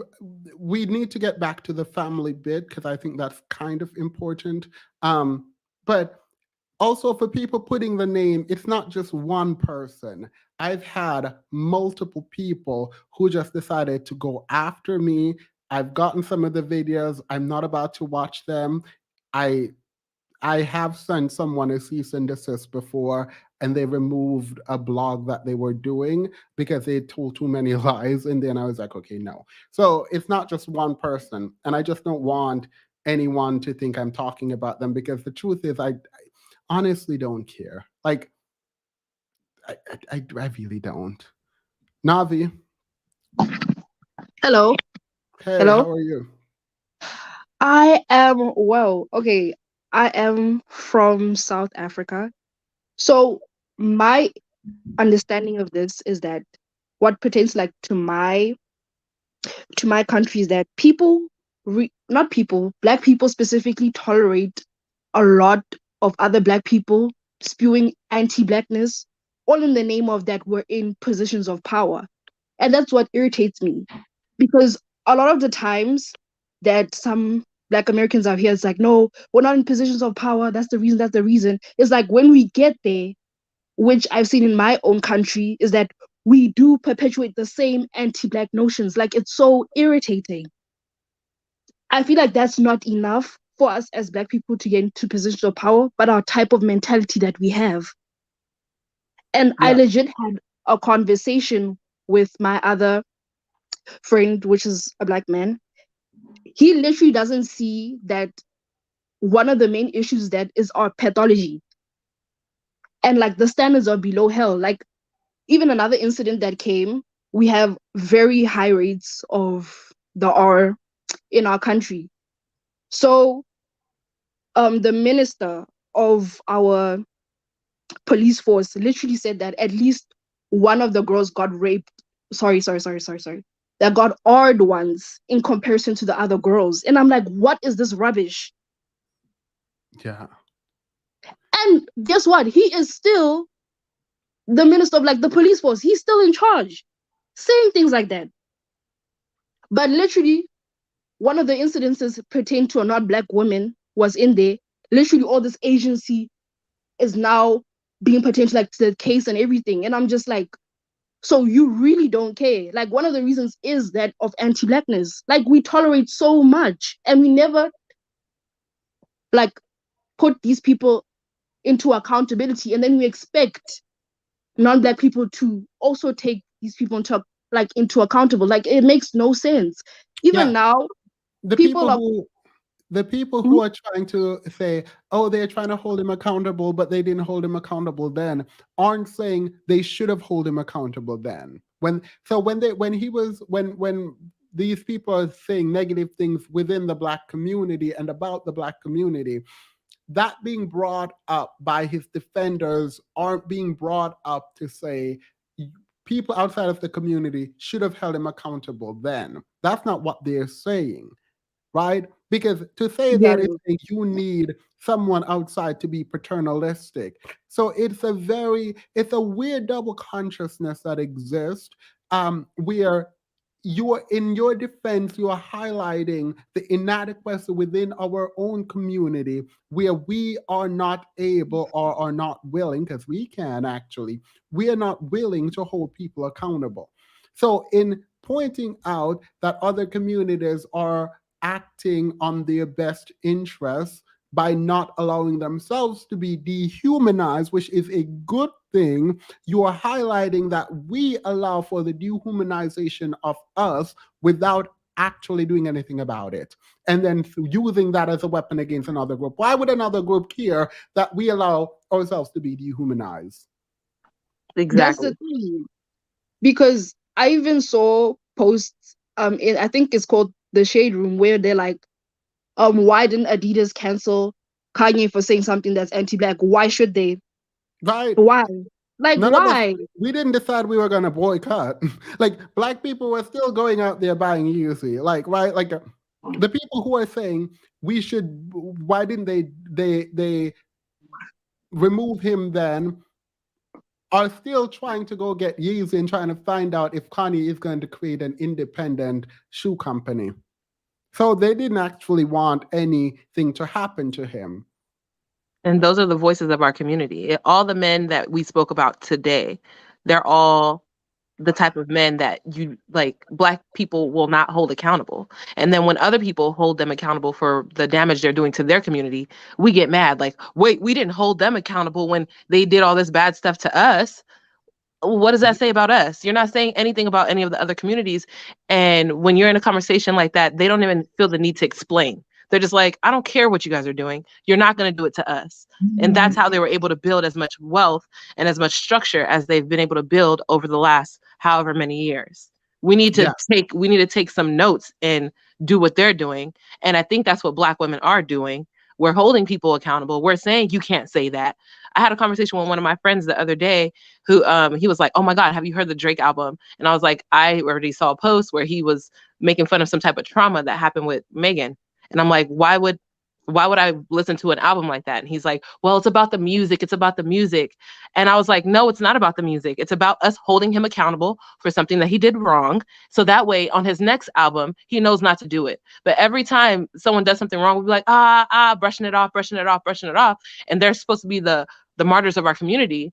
And we're brushing it off all the wrongdoings that they're doing, which is actually setting us back, but also giving them some type of entitlement to feel like they can actually stand up to the powers that be. It's like it's delusion. We're really messing up our community by doing that. And I feel like the only people who understand that are Black women and educated Black men. Sometimes, because the guy that I was speaking about, he's also an educated Black man. But I had to explain it to him. He made a video today actually dissecting everything that I talked to him about. But like, still in general, like, these conversations need to be had. And I feel like the fact that a lot of Black men can't have platonic friendships with Black women is the reason why they're not able to understand a lot of the I don't know, emotional, what would you call it, emotional awareness that we have. They can't understand that because all they do is talk to other men who don't have it. They don't understand it. They can't explain it, you know? Yeah. I mean, I agree with you. Some Black men have made videos saying they're giving up, that the Black community can't be saved, and they no longer identify as Black. But look, we're just gonna keep changing whatever we identify. We're in an identity crisis. That community closed ranks as we should have. That is a flex. Community power was on display loudly. Look, it's not even like, for me, it's even in the overt rejection, because ultimately the Jewish community, and the exec was saying this, when you allow dehumanizing of people of your own group, we know what is around the corner, right? It is the process of slavery only existed through the dehumanizing of Black people, right? So when we continue to dehumanize ourselves in our music and our language, why do you think it is not huge news that we are dying within the ghettos, right? We are dying, we are starving. There's no one outside of us care about what is happening to us, because those who are part of the group are not only blasé to our own issues, but they're adding to it. Like, the language we use to talk about each other is so bad. Like, if I have a disagreement with someone, I should be able to go to that person in person and talk to that person that I have a disagreement with in the Black community without fear that my life is going to be taken. I should be able to play dice with people, regardless of how rich I am, and walk away safe, even if we had a heated argument. I should be able to build a clothing store in my neighborhood from which I came without being worried about my life being taken when I visit this clothing store. Like, I should be able to drive past a school without I forgot how many shots 50 Cent got. Don't know. But ultimately, we should be able to engage with each other without fear of death for things that literally should not be life-threatening. Like, it's not that difficult. And we just uphold this level of degeneracy it is, in a way that, like, literally doesn't benefit us. And then we are upset when people outside the community, like, obviously, the people outside the community have a hand in the way that the community has developed. I think that the ways we have been siloed off to ghettos and areas in urban areas, really, where we cannot develop and we could not for a long time does have an impact. But you are not going to sit here and convince me that the ways in which we talk to and about each other does not play a part in our own dehumanizing and dehumanization. Like literally, it has to. It has to.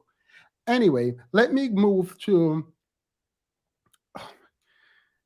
the irony is not lost on me on what I'm about to do, because I'm going to play a clip from Dr. Umar, but I can't just play a portion of Dr. Umar's clip. I also have to go and play another clip where he directly contradicts himself on a very specific note, because I'm not about to let this contradiction go. But there are times when he's right, and I think in this clip that I'm about to play right now, he's correct.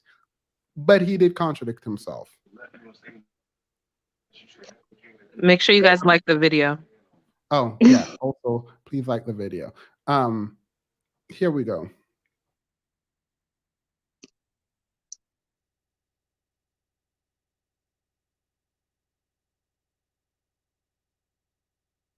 I can't hear. There's no audio.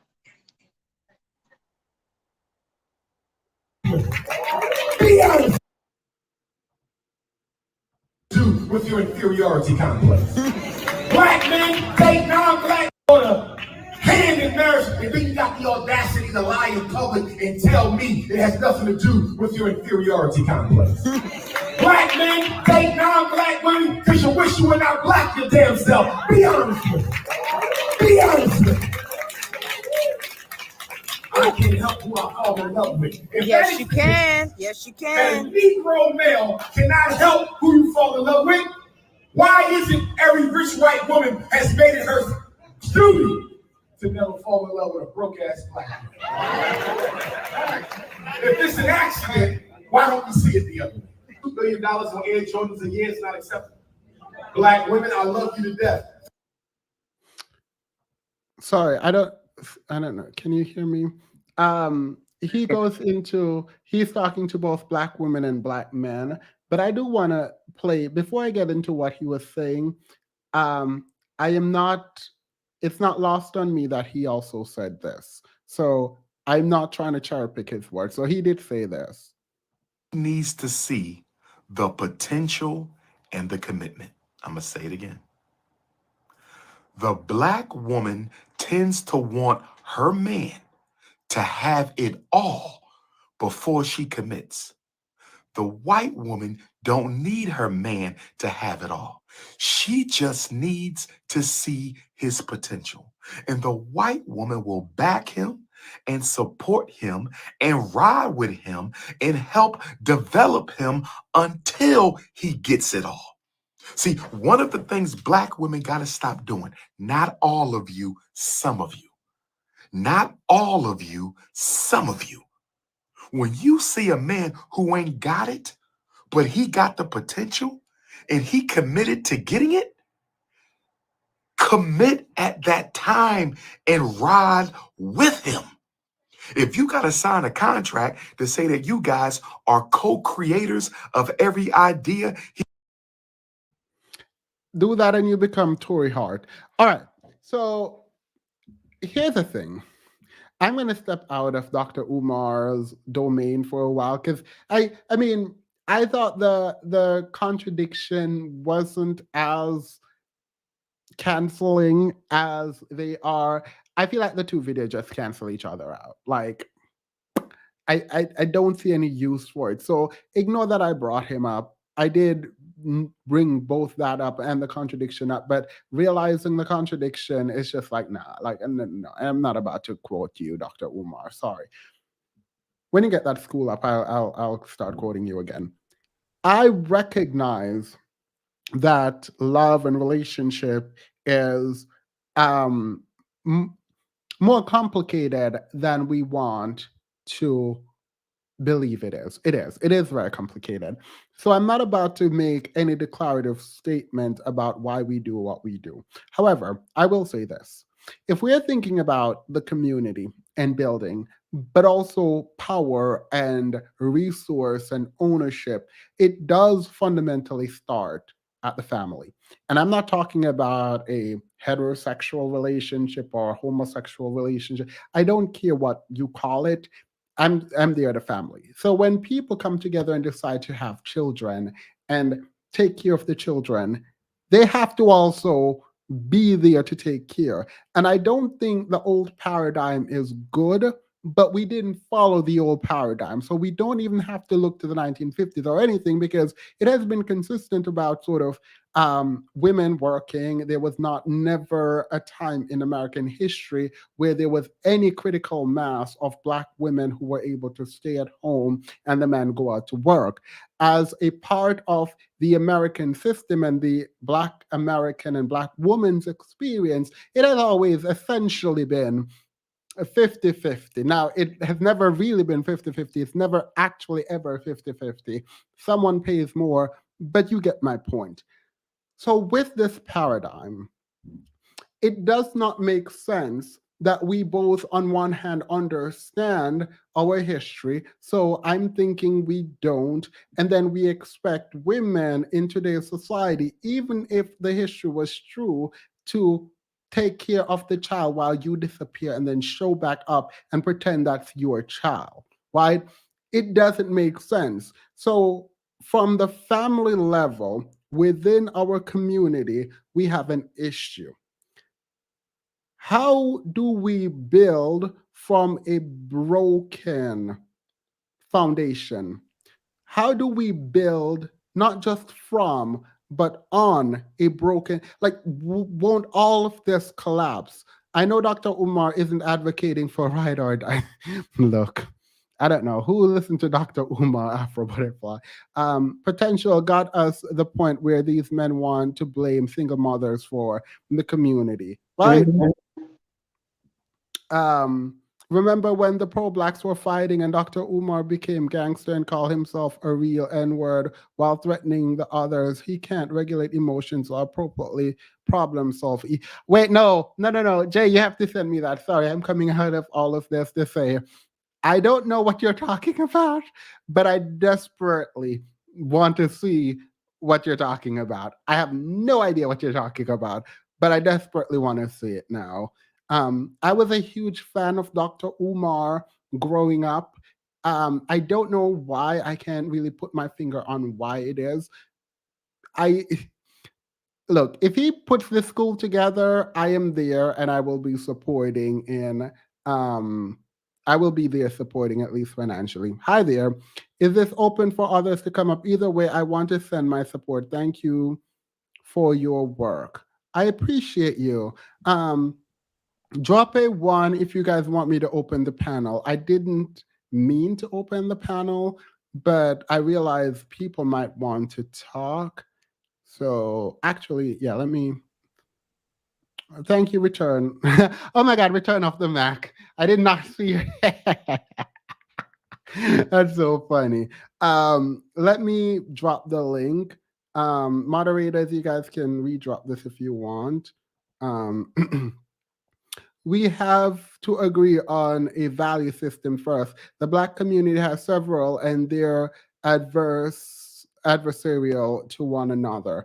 Well, yes, but I don't think anyone disagrees on, how do I put this? Fathers should be with their children and try to be good parents. If there is a disagreement about that fundamentally, now there's going to be a disagreement obviously about how, but if there is a disagreement that should fathers try to be better people for their kids, if that is a disagreement, like, I don't know what to tell y'all.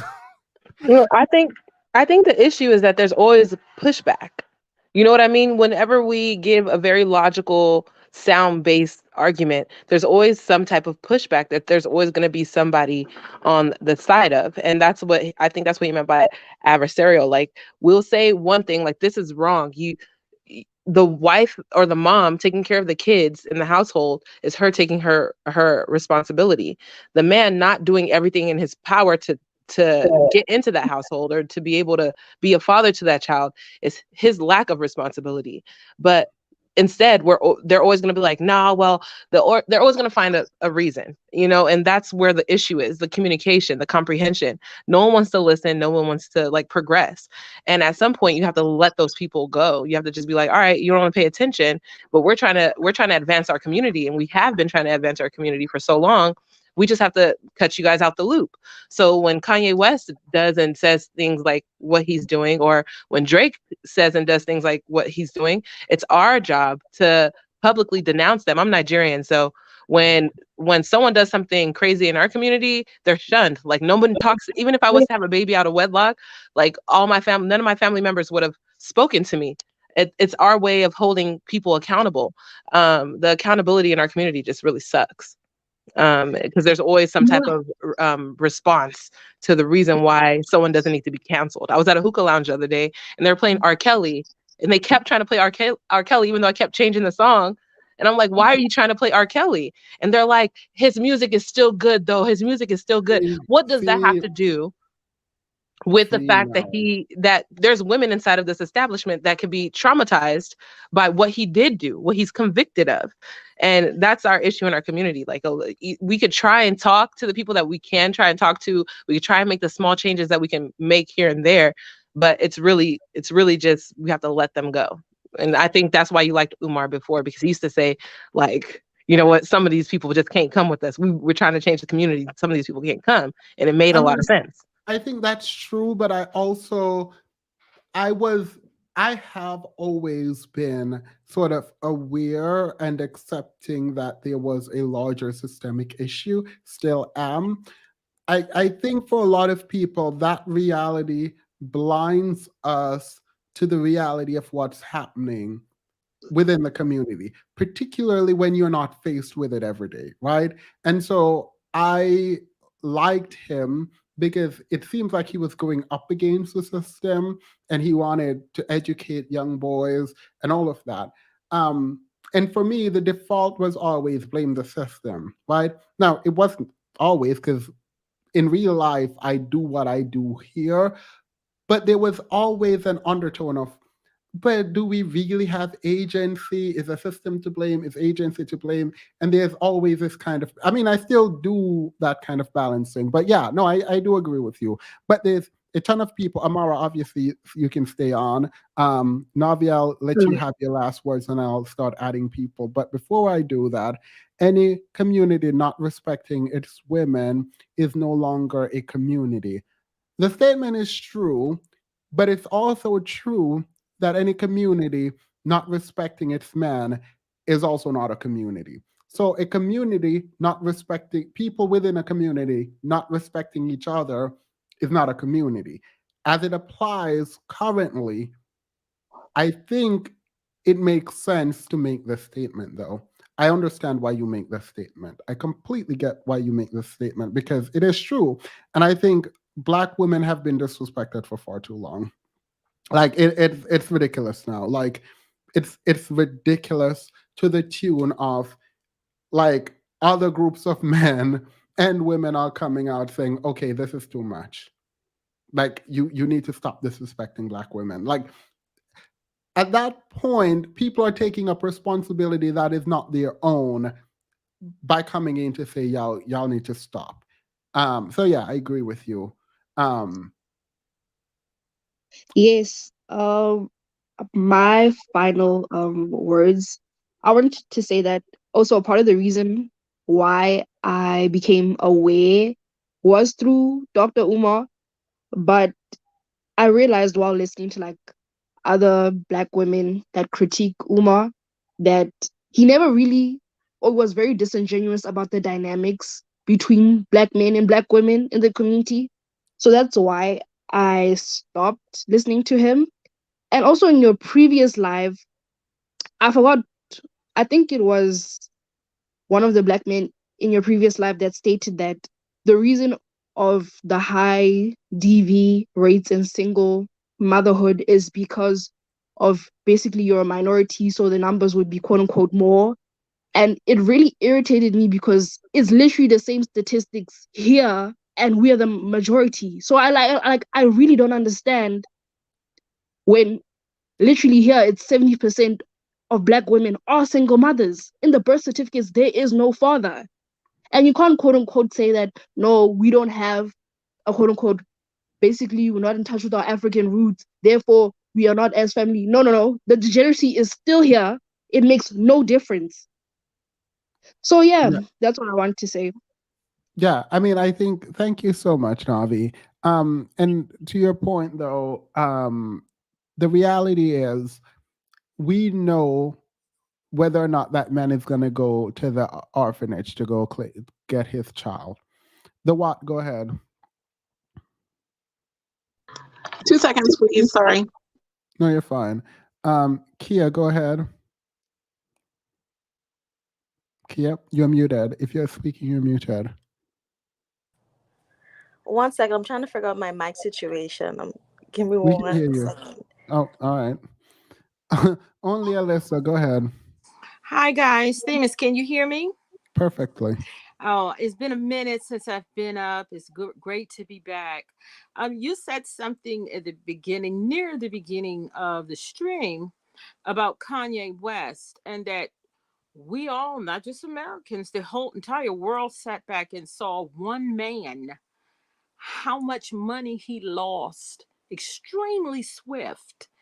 And I remember before, and this is the problem with our community. I work in finance. And this is a problem in our community. A lot of things we do not understand. Some of it is because of we don't want to understand, or just certain things we've just never heard of. And I remember telling people on social media, I was like, this is going to be swift. It's going to be pretty swift. And because I work in finance and in banking, when I saw what Chase did, everyone was like, they can't do that. I was like, no, banks can choose not to do business with you. They do it every day, but they cannot do it on, things such as race, religion, and, things like that. They can't use those. They can't do that. But they can do what they're doing. But I will admit that that took me by surprise. And I think our community needed to see that what happened with Kanye, because it took me by surprise at how fast it was. And here's why. I figured in a lot of these new billionaires that they're not liquid cash. This is a lot of projected earnings, like you said, and contracts and things like that. But it took me by surprise. It was a little faster than I thought. But what it taught me was he didn't have nearly as much as I thought he had. I thought he was somewhere worth, say, right around 900 million. And it was so fast and so quick and so much. I said, okay, Elisa, your projection was a little higher. But that is the same with a lot of these younger, newer billionaires from our community. They're all in the same boat, in a sense. And I hate to say that. There's not a lot of liquid cash. I And mean, yeah, well, that 400 million is definitely not liquid. no, and He that's might not start that. losing some more contracts, actually. Yeah, and that's not even liquid. And that's the thing that we need to start looking at when all of this, and the same Which, thing by is, the way, wait, I go need to ahead. clarify.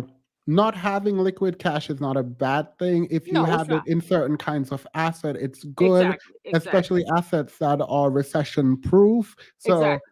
I have to put that out there, but go ahead. Yeah, thank you for putting, I should have said that. But exactly. But it turned my head pretty fast how quickly it went. But it was a lesson. It was something that our community needed to see. We all needed to experience, even though it wasn't our money, but we needed to experience that to kind of show and demonstrate where we really are. And with so much of the foolishness that goes on in our community, the dragging, the debasing, the degeneracy, keep that up. And we're going to see so much more of that. That was a lesson that we needed at, not going to say at Kanye's expense. He put that on himself. Now, what is going on with Kyrie Irving? I did my best to kind of stay away from that. because I've been following the elections. But Themis, that was all I wanted to say. I'm kind of sitting on pins and needles here, watching the elections return. We have a new governor in Maryland. So I'm nervous about everything that's going on tonight. So thank you so much for the stream. It took my mind off that. I appreciate you. Thank you. All right. I remember those days when we used to watch election debates on the stream. How far we've come. Have a wonderful night. All right. Thank you, dear. Can I just add to what she just said about the finances? Yeah. I think that's another reason why a lot of men think that a lot of the rich men in the Black community think that they have a say. Because I watched was it Morgan Pierce, I think, or I don't know the guy's name, something Pierce, interview with Kanye West. And Kanye was literally, he said that he was a billionaire probably like 12 times in the interview. And that was his credibility. That was the reason why you have to listen to him. He even used the word, you know what I'm talking about. Yeah, which, I mean, fundamentally highlights how weak and fragile that ego is. Mm-hmm. Don't listen to me because I'm an attorney. Don't listen to me because I went to school and have multiple degrees. Listen to me because what I'm saying makes sense. You know what I mean? Like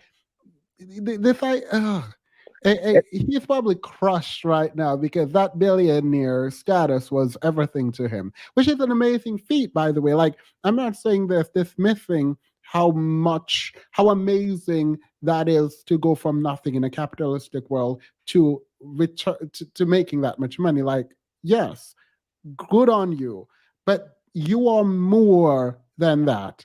And the fact that your value is so wrapped up in it, yeah, it's a problem. Definitely it's a problem. That's what they're all dealing with. Nick Cannon, all of those men that have a lot of money, they think that their viewpoints are valid just because they were able to amass the wealth that they have with very little brain.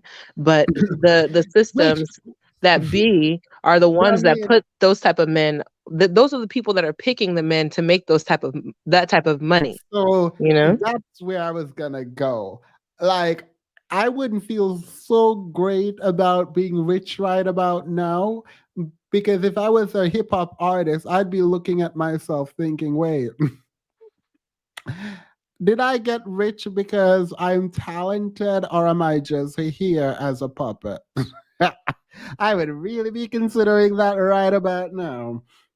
Because look, the way I'm looking at it, it don't look like. Anyway, let me continue. And that's why they get quiet once they take that money away, because they're like, oh, I really ain't worth nothing. I'm just a human being. It's like the money really clouds their perception on everything that's happening. But anyways. Yeah. Concern, go ahead. I think that to, continue on Amara's point, I think that they equate manhood with riches.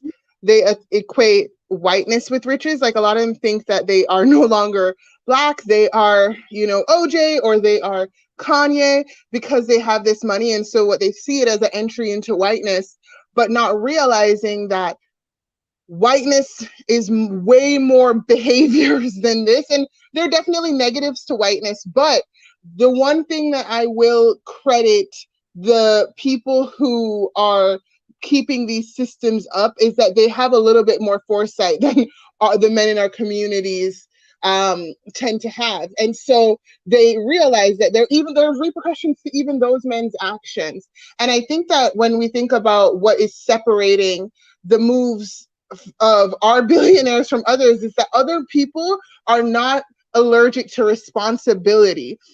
Now, granted, I'm not saying that all white men, are even taking a responsibility for documented history about things they've done. No, I'm not absolving them of their foolishness, but I will say that it's just so interesting to see how little protections these men had in place for all of that money. They just, like, I think it is a sign of being, grossly, how do I say this, grossly irresponsible to make it so easy for your money to go away. Kanye, thank you, Concern. Kanye did not need protection for his money. He just needed to not be anti-Semitic. Oh, totally. Oh, yeah. Totally. But what I'm trying to communicate is that being anti-Semitic is awful, but when I think about even Nick Cannon, when he said the anti-Semitic comment, like, why, like, you were so hype off of your money, but it was so easy to take it from you. Why do you advocate for yourself in these rooms? Granted, again, don't be anti-Semitic. I'm not talking about that. But what I'm saying is that so many of these basketball players lose their money in a flash. There's just no long-term thinking for how you're going to keep the money there. You know what I mean? How you're going to make the money grow and how you're going to sit down and, again, don't do messy things. I'm not advocating for that, but it seemed like it was an Achilles heel, like just a nick, and all of a sudden it came crumbling down, which shows lack of planning. And the last thing I wanted to say is that we are seeing the men in our community advertise their dysfunction in a very real way. That, you know, hip hop started, but we're telling other people. These men are telling other people to not take them seriously, and they're telling other men who otherwise usually see what Black men are doing as a phase. You know, like when white community members come and enjoy, you know, hip hop, it's very different. And these behaviors, like in Miley Cyrus's behavior was treated like a phase. You know what I mean? Yeah. I guess to me, it's just accelerating our destruction because we're advertising to other people that we're so easy to pick off, that we aren't going to protect the things that we invest in. We are so dysfunctional that we're easy to get one over. Like, we're advertising that we are ineffective.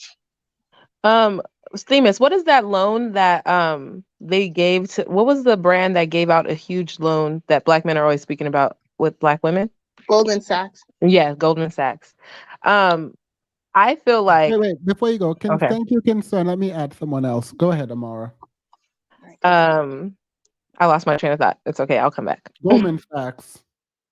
Okay, so Goldman Sachs, they were giving out this loan to black women, and Black men had an issue with it. But when you look at the way when things are handed to Black men, they respond to it. So I'm guessing that these brands or companies that are working with these athletes and musicians that are getting shunned right now, I'm guessing they're Jewish, and that's the reason why they felt so appalled.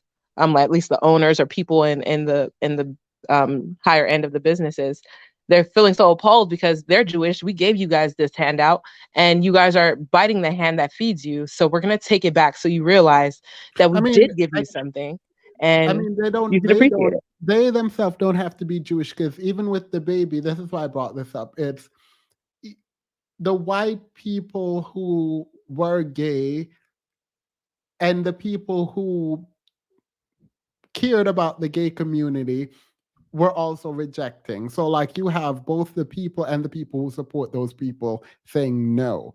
But I need to find. Hey Siri, is Kanye still married to Kim?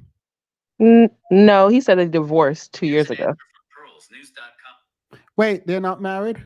He said they divorced 2 years ago on that same interview where he was saying he was a billionaire so many times. Wait, is that true though? I think it's true. No, they said. Wait. Can the chat let me know? I don't think he finalized the divorce. She might have filed for divorce, but I don't think he finalized it. Period. He's still a billionaire. I think they divorced. Kanye West is still in love with Kim, so for him, when he asked him that question, he was kind of skeptical to answer, but eventually he was like, "No, we're no longer married." Well, I wonder if that's why he likes Trump so much. They share that personalities and exaggerating their status. All right, look, Kanye is still a billionaire. He should take half of what. Oh, the alimony payment! I didn't even think about that. I wonder if they have a prenup. When someone said they saw Kim and Kanye, Kim is probably trying to get out and figure out how to navigate this so half her wealth don't get taken. Oh fuck! I wonder. I wonder if the red pill is going to celebrate this. Imagine if if they finalize the divorce, he starts to get a big payout from Kim. They'd be like, yes, equality. He'll start celebrating, going crazy. Look, if this divorce is not finalized and I was Kanye, I'm going for half. I want half of Skims. I want half of what's the KK Beauty. I want half of the TV show. I want. Jesus Christ. Period. I want half of everything. I want half of everything. Well, but the thing is going to be, here's the real question, because it seems, it feels like people are alluding to it. I wonder it seems like for a lot of these Black celebrities, and I think just Black men in general, I'm starting to notice this problem. It's they're more interested in the aesthetics of power rather than power itself. The lifestyle, the being able to condescend to people, to be able to dominate others, be able to demand whatever you want out of other people, getting respect without necessarily earning it, say whatever you want, and then have a bunch of people defend you. This is my understanding of peacocking. Yeah, kind of. And looking at history, it seemed to even back before like the transatlantic slaves. Like I'm reading stuff about like the Dahomey, Ouida. It seems like everybody has had that problem. That has been like a disaster to that community. It seems like there's always some megalomaniac who cares more about their ego than whatever community they're part of, or even doing something positive in the society they're in. They're more interested in extracting as much as possible and maintaining their status to the detriment of everybody around them. Yeah. No, I think the short-term thinking can be extended to the me thinking as opposed to like the communal approach to wealth building. The truth is, if you're not thinking about your community, then ultimately what we're doing is you as an individual, as an island, all on your own, you're easy for the picking. Definitely. Without a community, go ahead. But more so, the very base that supports you, you're kind of eroding that structure itself, right? Like it's okay. Like the sad thing about these rappers is like, dude, if you're promoting degeneracy and you're telling Black kids to kill themselves, like what happens when all the Black kids kill themselves? It's nobody's buying your stuff anymore. Like, yeah, no, I'm with you. I agreed. If you ain't no holla, we want prenup. Let's hope Kanye didn't get that prenup. Yeah. Let's hope Kanye didn't get. I'm very interested in how this divorce, if it hasn't happened, I don't actually know because I don't really care about a Kim Kardashian or a Kanye for that matter, in the sense that I care about their private life. But if they have not been divorced and it's like a messy divorce, like I would think a divorce like this should take a couple of years because of how much money and asset is involved. So look, could she sue him for damages? Well, he should sue her for giving her the culture. Okay, never mind. Yeah, she lost it. She lost it once he left, though. Like, oh my gosh, her outfits suck now. Her outfit's been sucking. Anyway, thank you, Black Love. Any last words? Yeah.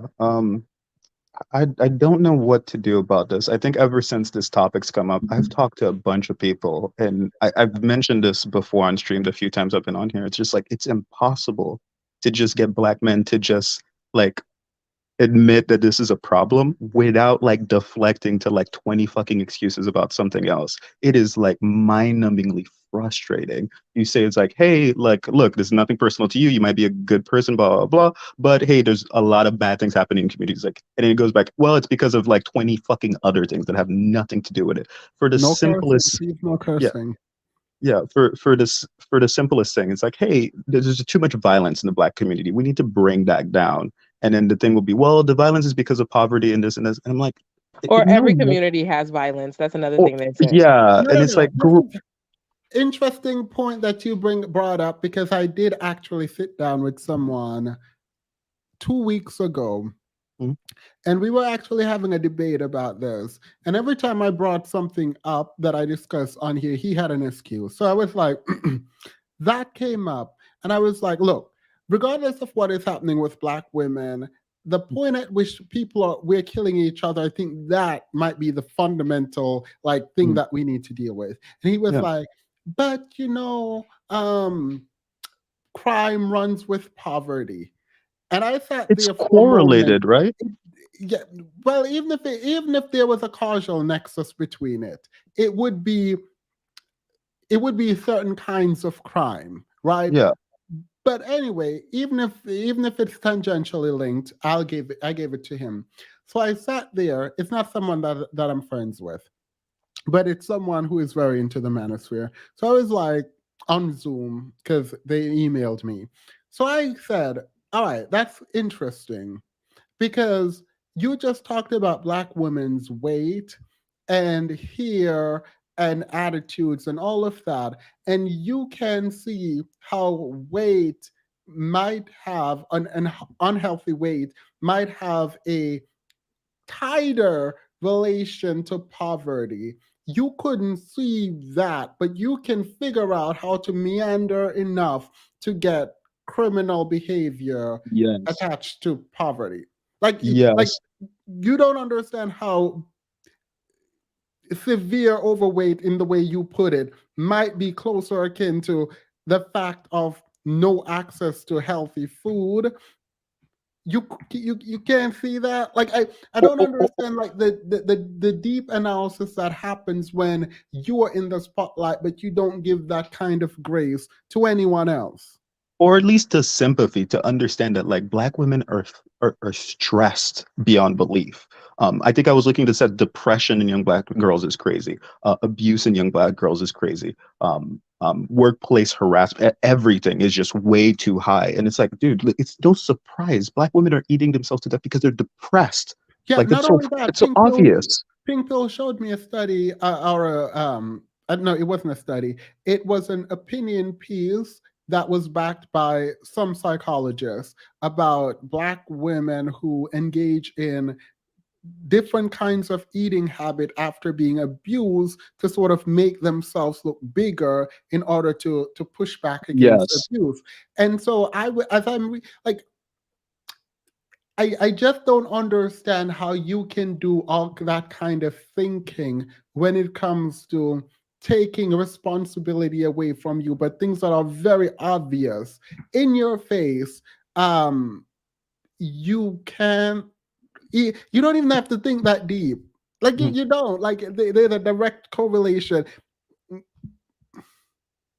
Anywho, it's thank you, it's a Black. very it's a very interesting jujitsu, but it's been frustrating.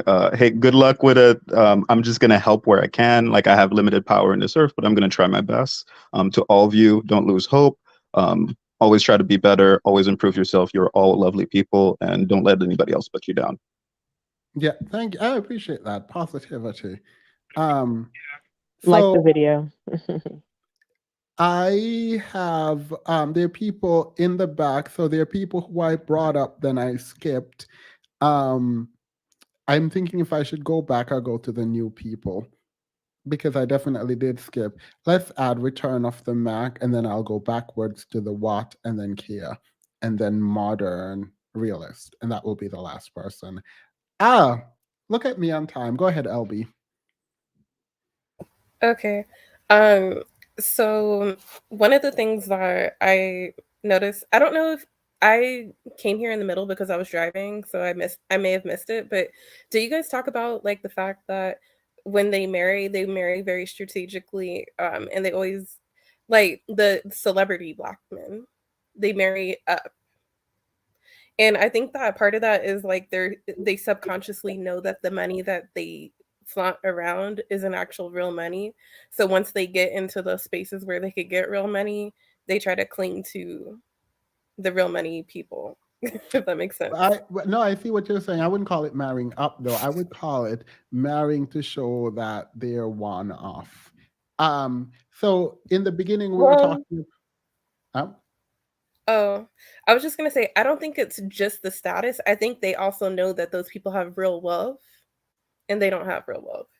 no, well, No? I'm You don't not think they're saying that no. smart? I'm saying I disagree because the people they're marrying don't themselves have wealth. They have whiteness or proximity to whiteness. But yeah, in my opinion, Well, what I have seen is black men marry up economically within the black community. That's what I see. But also, when it comes to marrying when you have wealth, there is a part of being in the in group, right? So it's about changing their in group, right? Kanye West, I don't know this as a fact, but based on watching him, listening to him, hear him talk about Amber Rose and talk about his preferences when he's dating and the kinds of people he wants to date. Hearing him do this, for me, indicates someone who does not want to be black, right? And he's trying to create community with other groups of people predicated on both race, wealth, and power. And so it when I see him talk and I see him, it seems like and marrying Kim Kardashian and whatever, it feels like he's trying to inculcate himself in a specific group. Let's say that. I'm just gonna explain it that way. I think he wants to be seen as a part of, I mean, he says it. He said he want to be like the Mark Zuckerberg, Disney, Walt. yeah. Like he keeps saying, like, yeah, he likened himself to a very specific kind of group. Well, I see that, but also like if he was trying to do that, then why pick a Kim Kardashian? Because she's like kind of trash of the rich white people community. I She mean, was that's one of the And most influential white yeah. women of the time when he married her. So that's Yeah. why. because He's very what I look strategic. at is that she had two fathers that were already wealthy. One because he's Olympian, and the other one because Yeah, but he had he was more a wealthy money lawyer. than both of them put together. He had more money than them. He had more money than both of them put together. Yes. I didn't know that, but also like I'm thinking that, and I could be wrong, but I'm thinking that like from where he started to where she started, maybe that could be something he's looking at. But maybe I'm No, trying to give him too much she could credit. have started in the gutter. She's white or close enough to white. Yeah. When Kanye West married Kim Kardashian, I just wanted to put this out there. He was in debt $56 million. He didn't have any money. He was in debt. And no, he was Yeah. rich. He was Okay. rich through his music, but he was in debt. Yeah, I mean, to be in debt does not change the fact of your wealth. Like, Okay. I mean, so that you have debt does not mean you cannot afford. You know what I mean? Kanye was wealthy. Yeah.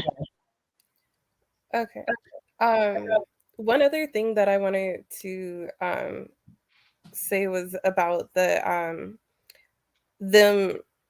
like, so I wanted to just point out the general like lack of I know this contradicts what I just said, but what I just said was more towards Kanye because I thought he was like being strategic, but generally in the black male celebrity community, their lack of strategy, because they're not protecting their wealth. Like they're building and then they're not protecting it, and there's no foresight and there's no strategy to it. Because to me, if I was a black male celebrity and one of my friends, another black male celebrity, came out and said something that got him canceled to the point of him losing billions in a day, I wouldn't come out and be like, oh, well, he didn't mean this or that. I'm going to protect my money and behind the scenes help him get back on his feet if that's my friend. But like instead, all these black men are coming out saying dumb stuff that's jeopardizing their money, their families, their legacy over someone like Kanye when they could just be quiet, mind But their business, and then wait, build them back this up is behind the news scenes. to me. Are men coming out in support of Kanye? Are they not? I didn't see any. What about the Nick Cannon thing and the somebody else? Oh no, they're dragging Kyrie Irving. The black men are coming out dragging. Like, what's his name? LeBron James was like, it's disrespectful. No one, you can harm people. The men are Well, coming out and dragging. They are dragging. I don't Okay. see Well, any maybe I don't know support. enough about celebrity things, but I feel like a lot of the times black men make excuses for other black male celebrities at the expense of losing Oh no, followership or investments. black men And in then, the culture are making excuses because they have nothing to lose, but the men with things to lose aren't doing it. I don't know. okay. Look, maybe I'm I wrong thought though. Nick Cannon was speaking out against him. That's why I said that. Oh no, Nick Cannon was like, "Oh, my friend Kyrie Irving is not anti-Semitic." It's like, "No, Oh, that you're was for you Kyrie. and I, you definitely aren't the judge. Oh, okay. You I thought that was for definitely Kanye. That was for Kyrie Irving's. you're like you definitely aren't the judge. I know The way I that." don't even know who Kyrie Irving's is, though. Who is that? Girl, I don't care. Okay, I'm gonna go. Matt, go ahead. Hi, everybody. Um, Hello. hi, I'm over here. I feel like I'm over here, kind of like, what's the word? Like, what's the word when you're like really when you watch somebody, you follow somebody, and then you like finally get to be in their space, and it's like I'm over here kind of feeling like a fan, and I'm like, oh my god, I'm on stage with things. So, I wanted to say that in this conversation, oh my god, you guys are just hitting on so many things that my friends and I talk about on a regular basis. It's like in the Black community, we are desensitized to our lack of standards, and so we feel like when we go out into the greater society that we can bully them into having the standards that we're too PUSSY to have amongst ourselves. So we know that a lot of this behavior is wretched. We know a lot of this behavior is unstable, that it looks bad. Do we And we know don't, though? I'm sorry? I mean, you and I know, but do we as a community know? Because there's a part of me that's starting to think they're people like actually like confused. I think that we just don't care. I think Mm. that, but I think that it kind of points to, okay, we say white supremacy is oppressive, but we believe that white people are supreme too, because we expect for white people to behave in a way that we don't expect ourselves to behave. Yeah. And I feel like that's really just to me, I feel like it's insulting as a Black person.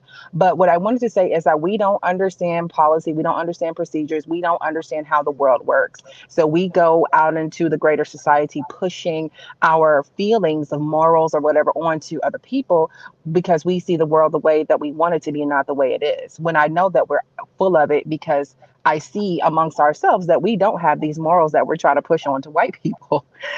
So when we behave in this way, we go into contracts, we go into situations without proper legal representation. We go out here, we say everything we want to, we run off at the mouth because we can do that amongst ourselves. As you were saying, Themis, that's how we do amongst ourselves. And so we go out into the rest of the world thinking that we can do the same thing. And then we get mad at other people because they care about themselves and we don't.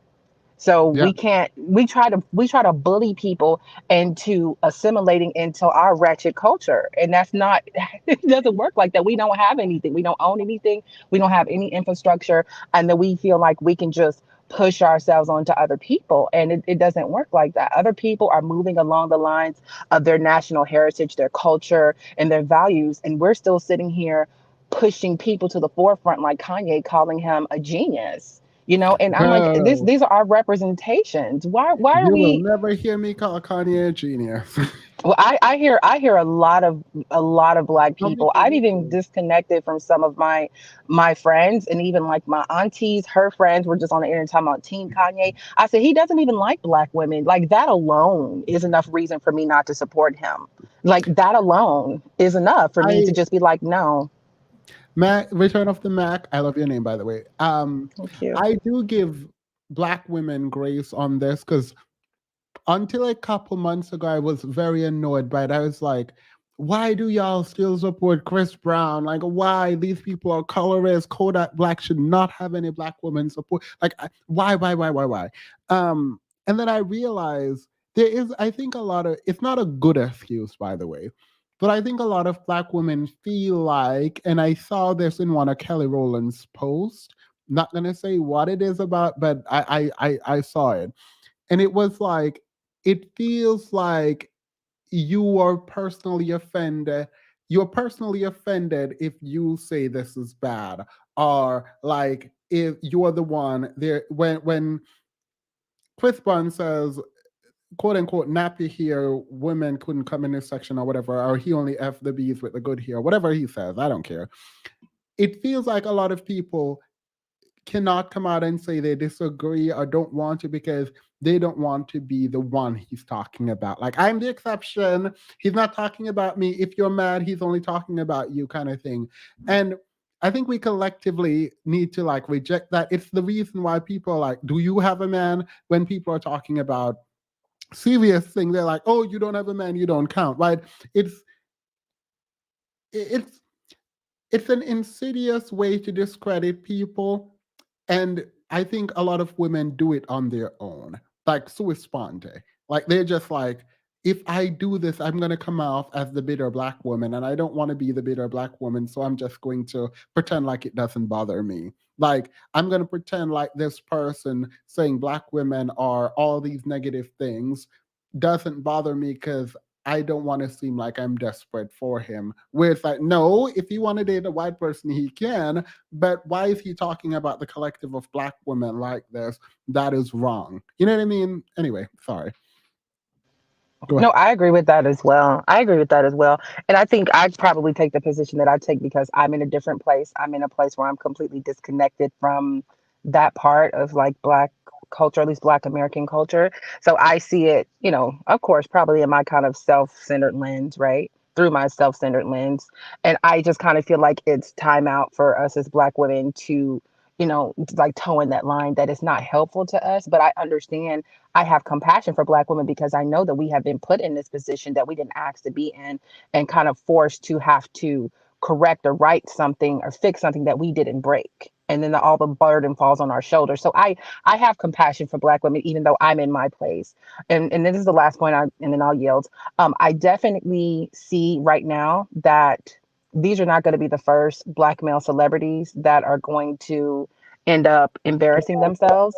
And this is why it's important for us as black people to stop connecting ourselves to these kinds of people, because when we go around saying stuff, when Kanye says, yeah, and then other black people are like, yeah, he's a genius. And then people are looking at you like, oh, I don't want her near me. I support Kanye West. You know what I'm saying? So it's just like, it's just really not. It's just really not a good idea. Other people I mean, the world is changing. The world is changing. Automation is taking over. A lot of our jobs are about to be obsolete and our positions are about to be completely eliminated. And we need to be upwardly mobile like everybody else. And we're still over here doing the same ridiculous stuff, talking crap about people who are literally like, yeah, we rose up from the ashes of oppression, and you've been oppressed, and we rose from that. The Jews were terribly oppressed for a long time, and here they are. And then we're like, well, and then other people are like, are you jealous? And so it just makes us look really bad to be concerning ourselves or trying to be in the big boys club with other people instead of doing what we need to do to get to that same place. So that's my spiel, and I'll yield. Thank you for having me. Thank you. I appreciate that. Have a good one. Please come back. I enjoyed you. Thank you. Let me read this and let's go into the after show. We as a people have a limited understanding of what pedigrees are and marrying within your social status. Even a super wealthy have made sure not to divulge this information to us. Yeah, people tend to, it's a sort of mating, but let me go in the after show, come back. Thank you, MJ. And let's have another, well, it's the same discussion, but let's have it from a different, I'm going to add something. It's a story.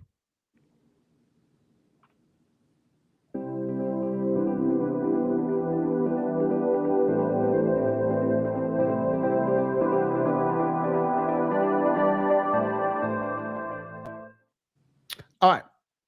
So when it comes to sort of heterosexual relationship, I do actually fundamentally believe this. Before I tell you the story, I believe that women may define the kind of man that is attractive, and men define the kind of woman that is attractive if you're looking to meet across gender lines in this way, right? All right. If you don't agree, you don't agree. It's fine. it's interesting because I forgot whose stream I was on. I haven't forgotten. I know exactly whose stream I was on, but I don't want to talk about this person here. And this black guy was speaking to a white guy, and they were talking. And um one of the and by the way, it's because if you want this person, then that person has to want what you are giving them, and you have to want what the other person is giving, right? So there is some truth there. This is why I'm saying find your value outside of this context and go live your best life and forget what people are telling you and find the person for you. But if you're actively involved in the foolishness, then this is true. So this man was like, okay, you said black men date out, right? Why do black men date out? Because white women and other groups of women find them attractive. By the way, this is not true, but they date out and marry out at a higher rate than other groups of people. All right, got it. And then he was like, why don't you think women can't date out? And instead, for the first time in my life, instead of going through the like research and highlighting how black men are viewed generally and all of that, for the first time I realized, wait, what if I leaned into it? Like, what if I lean into it? What does this actually say? Because if you, and he was explaining that white women and Asian women are considered beautiful in the society, so black men wanting to go date them doesn't, that makes sense. And I'm sitting there thinking, all right, even if that is true, what does that mean about black people in the black community?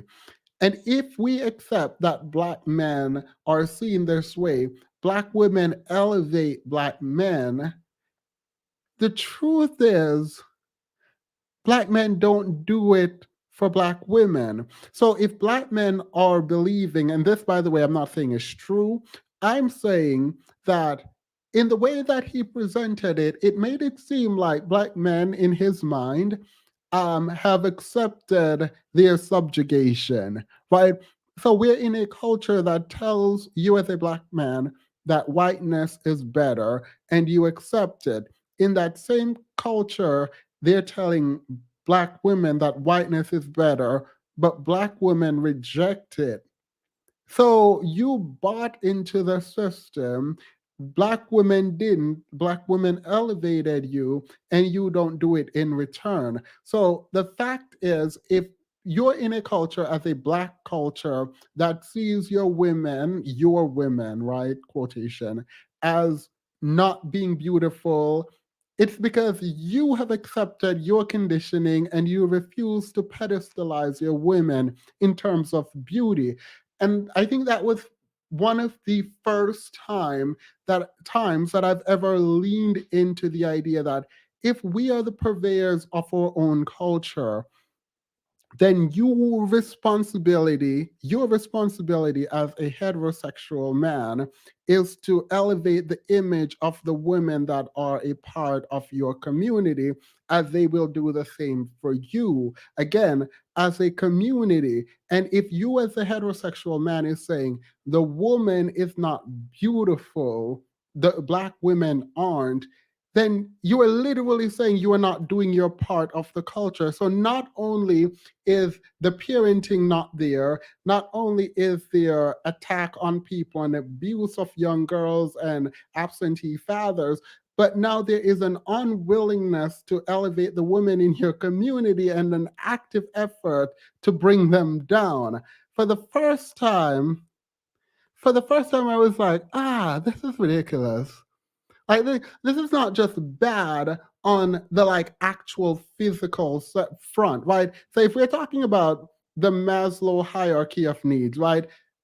On the physiological front, the lowest level, food, clothing, shelter, sleep, reproduction, most of that is taken away from the children.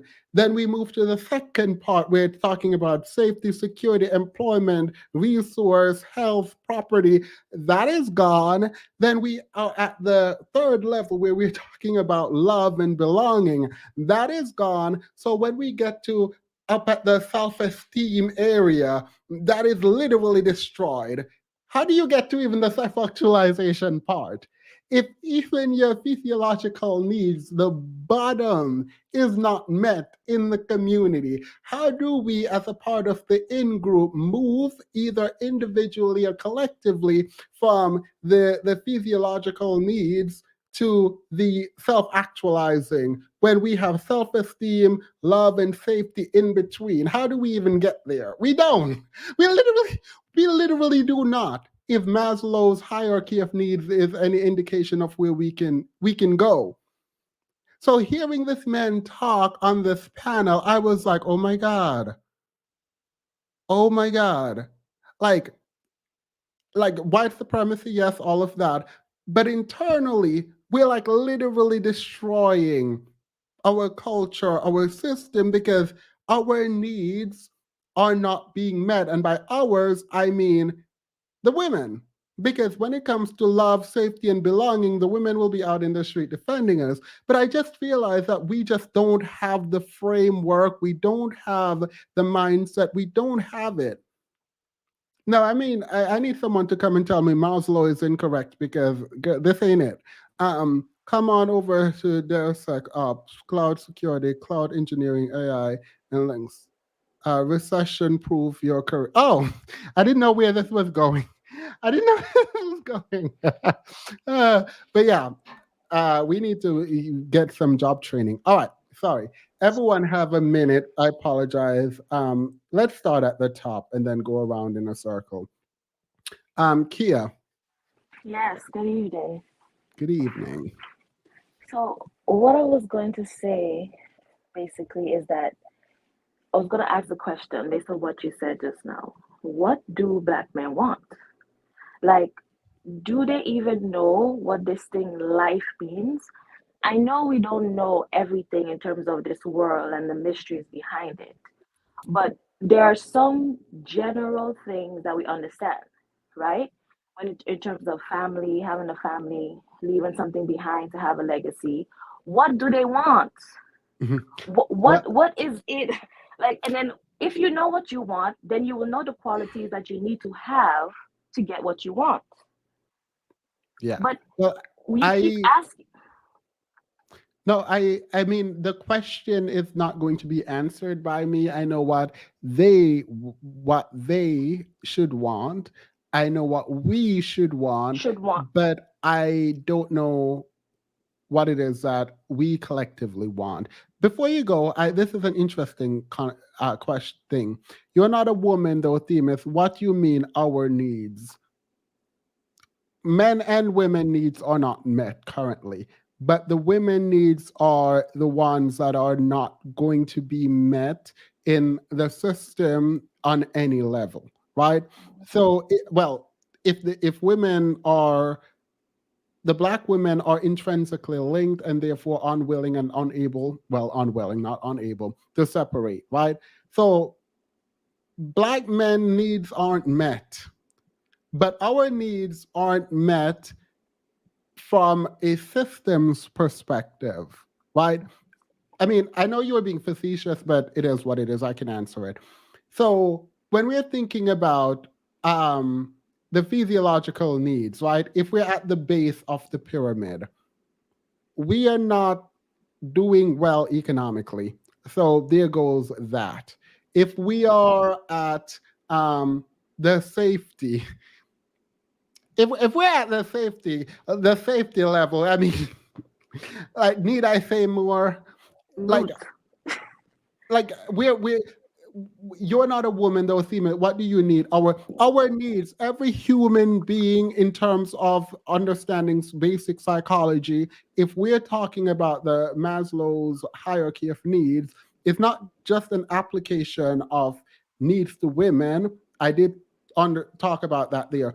But in terms of men's needs, we do need security. When 25, I'm done. Yeah, you're right, because if you don't have an understanding of your needs in this life, what life means, you will never act on it. And there's nobody in our community to show us what those needs are. So we literally have to figure it out ourselves. Mind you, there's enough examples out there where we can draw from. We don't have to take everything, but whatever applies, we take it, and whatever don't, we just leave it. But it's like it's pulling teeth at this point with these men.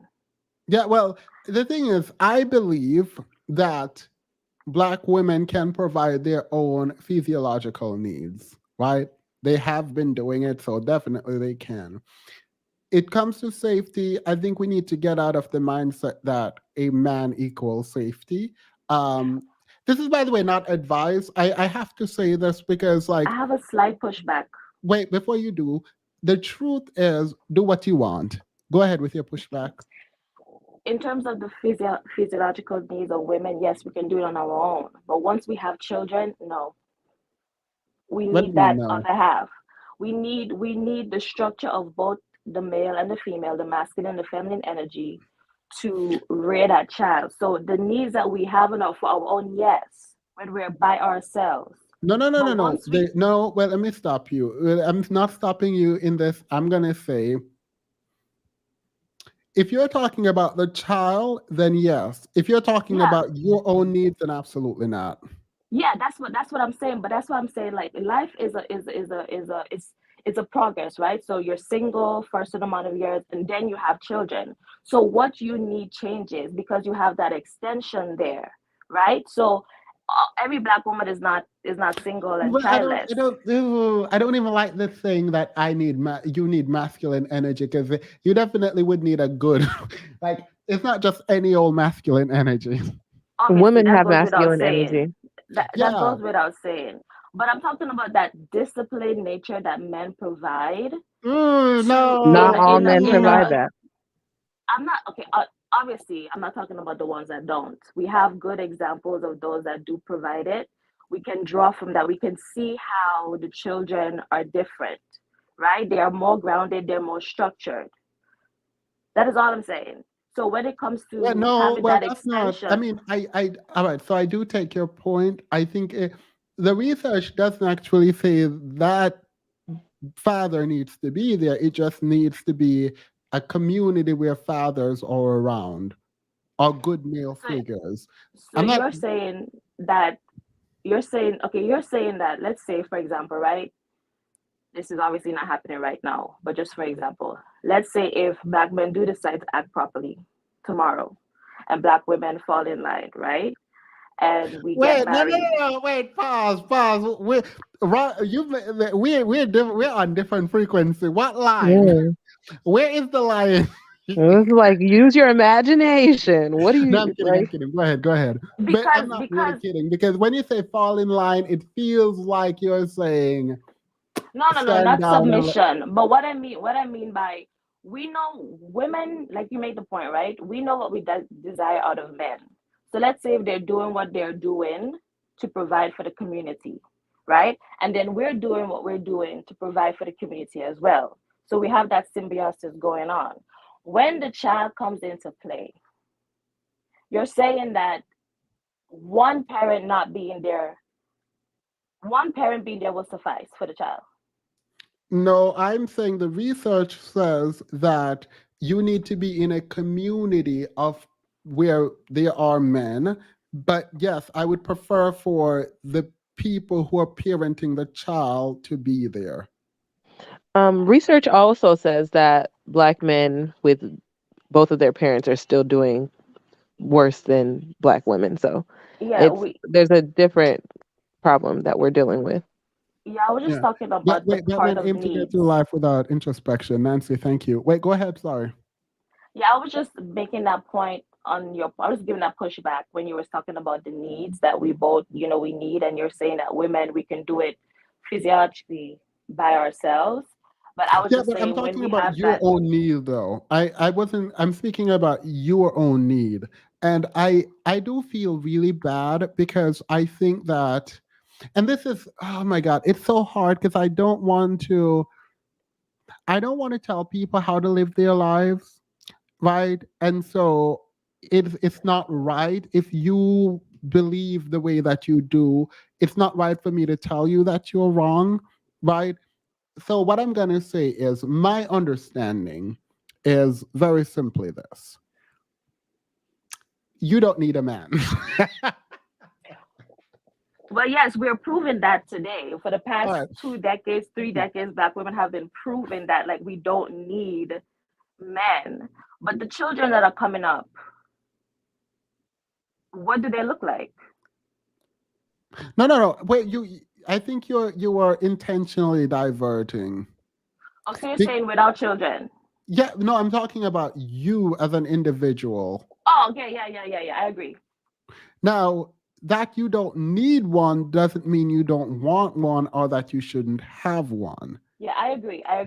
And I so, agree because all we need to do is stay black and die. Honestly, right, that's the only thing that we need to and do. Michael Jackson proved you don't even have to do that. I mean, Exactly. So there goes.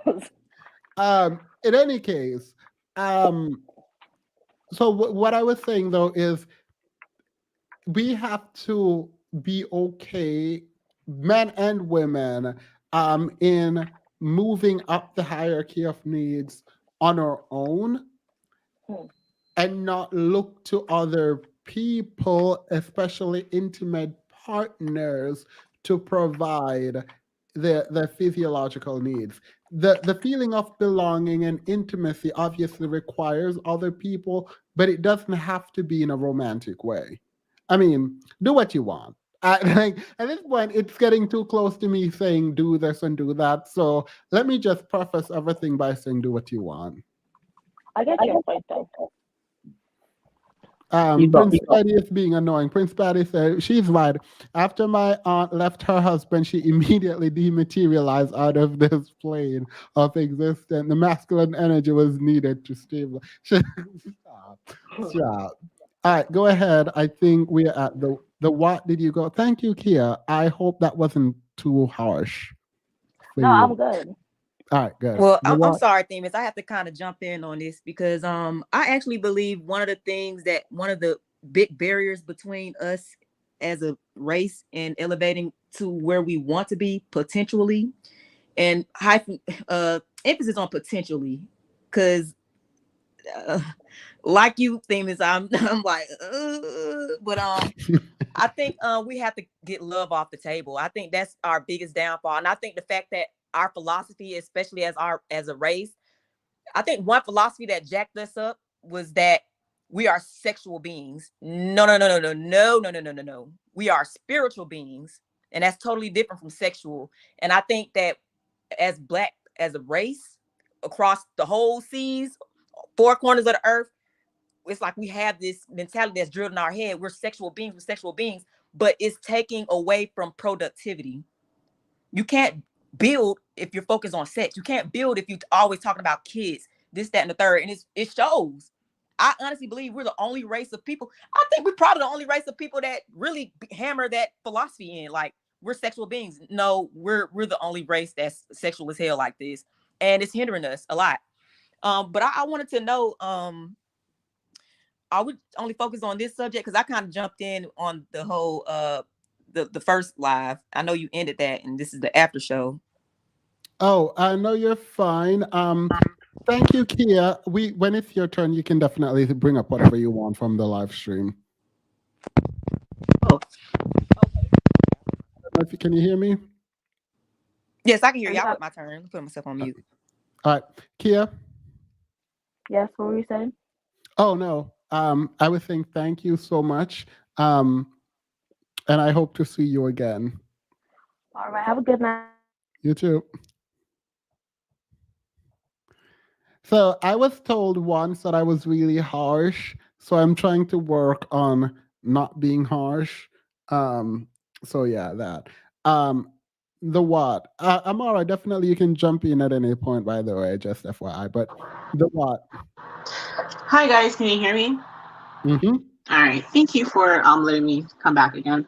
My first thing is, I think that when Dr. Umar was talking about investing in the potential, he was really talking about himself in that school.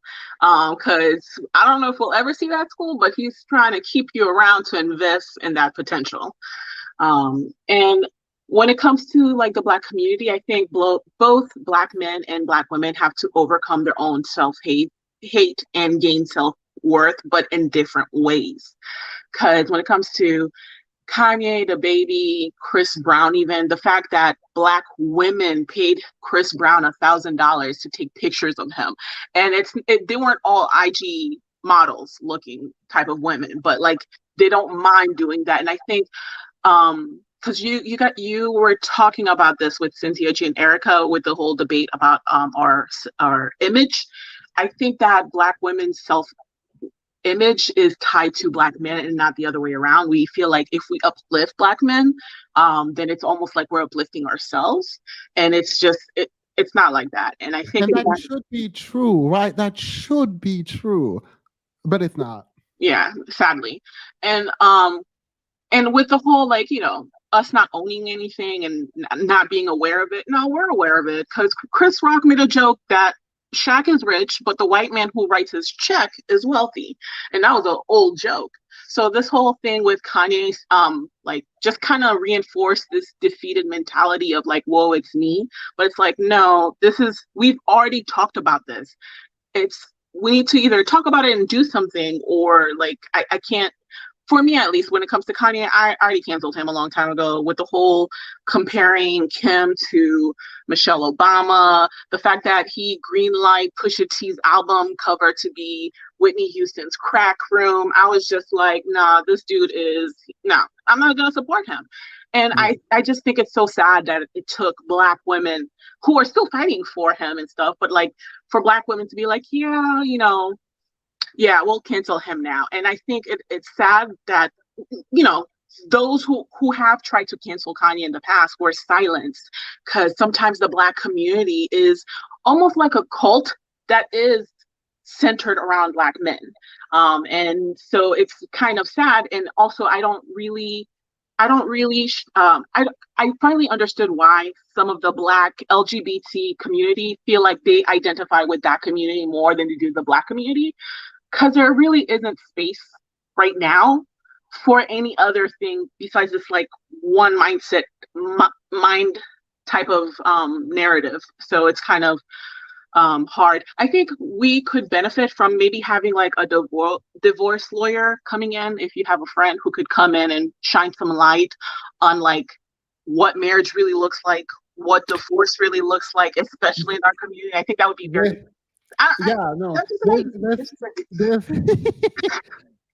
this is gonna sound elitist. So let me just end it. Say I don't know any. Okay. But yeah, I want to shout out to Annalicia. I'm not even sure if she's in the chat, but last Friday I missed your live, but like you guys were talking about Destiny, and then the next day she went back on Destiny, and I caught that live, and like, girl, you did the best that you could. I wish I was there on Friday night, but I was too tired to stay up, because I would have warned her about like that community or those community adjacent, because that was a crazy show. But like on the next day, this white woman that was supporting Annalicia came back and had a talk with Destiny again, and he admitted that all of his point of view towards the issues in the Black community is geared towards the men. And if from the outside, if that's what that looks like, I can't be too upset with the Black women, because we are literally in the middle of it. Like it's hard for them to see it from a different perspective, because other people can't really see it from a different perspective either. But yeah, that's pretty much what I had to say. All right, thank you. I appreciate that. Have a good night. You too. Modern realist. Hey, yeah, okay. So what I initially wanted to talk about was going back to the first live you had. And I believe the problem with us is that, well, specifically like it seems to be mostly Black men, but I don't necessarily know. I don't want to cherry pick or whatever the case may be, but I'm gonna just say this.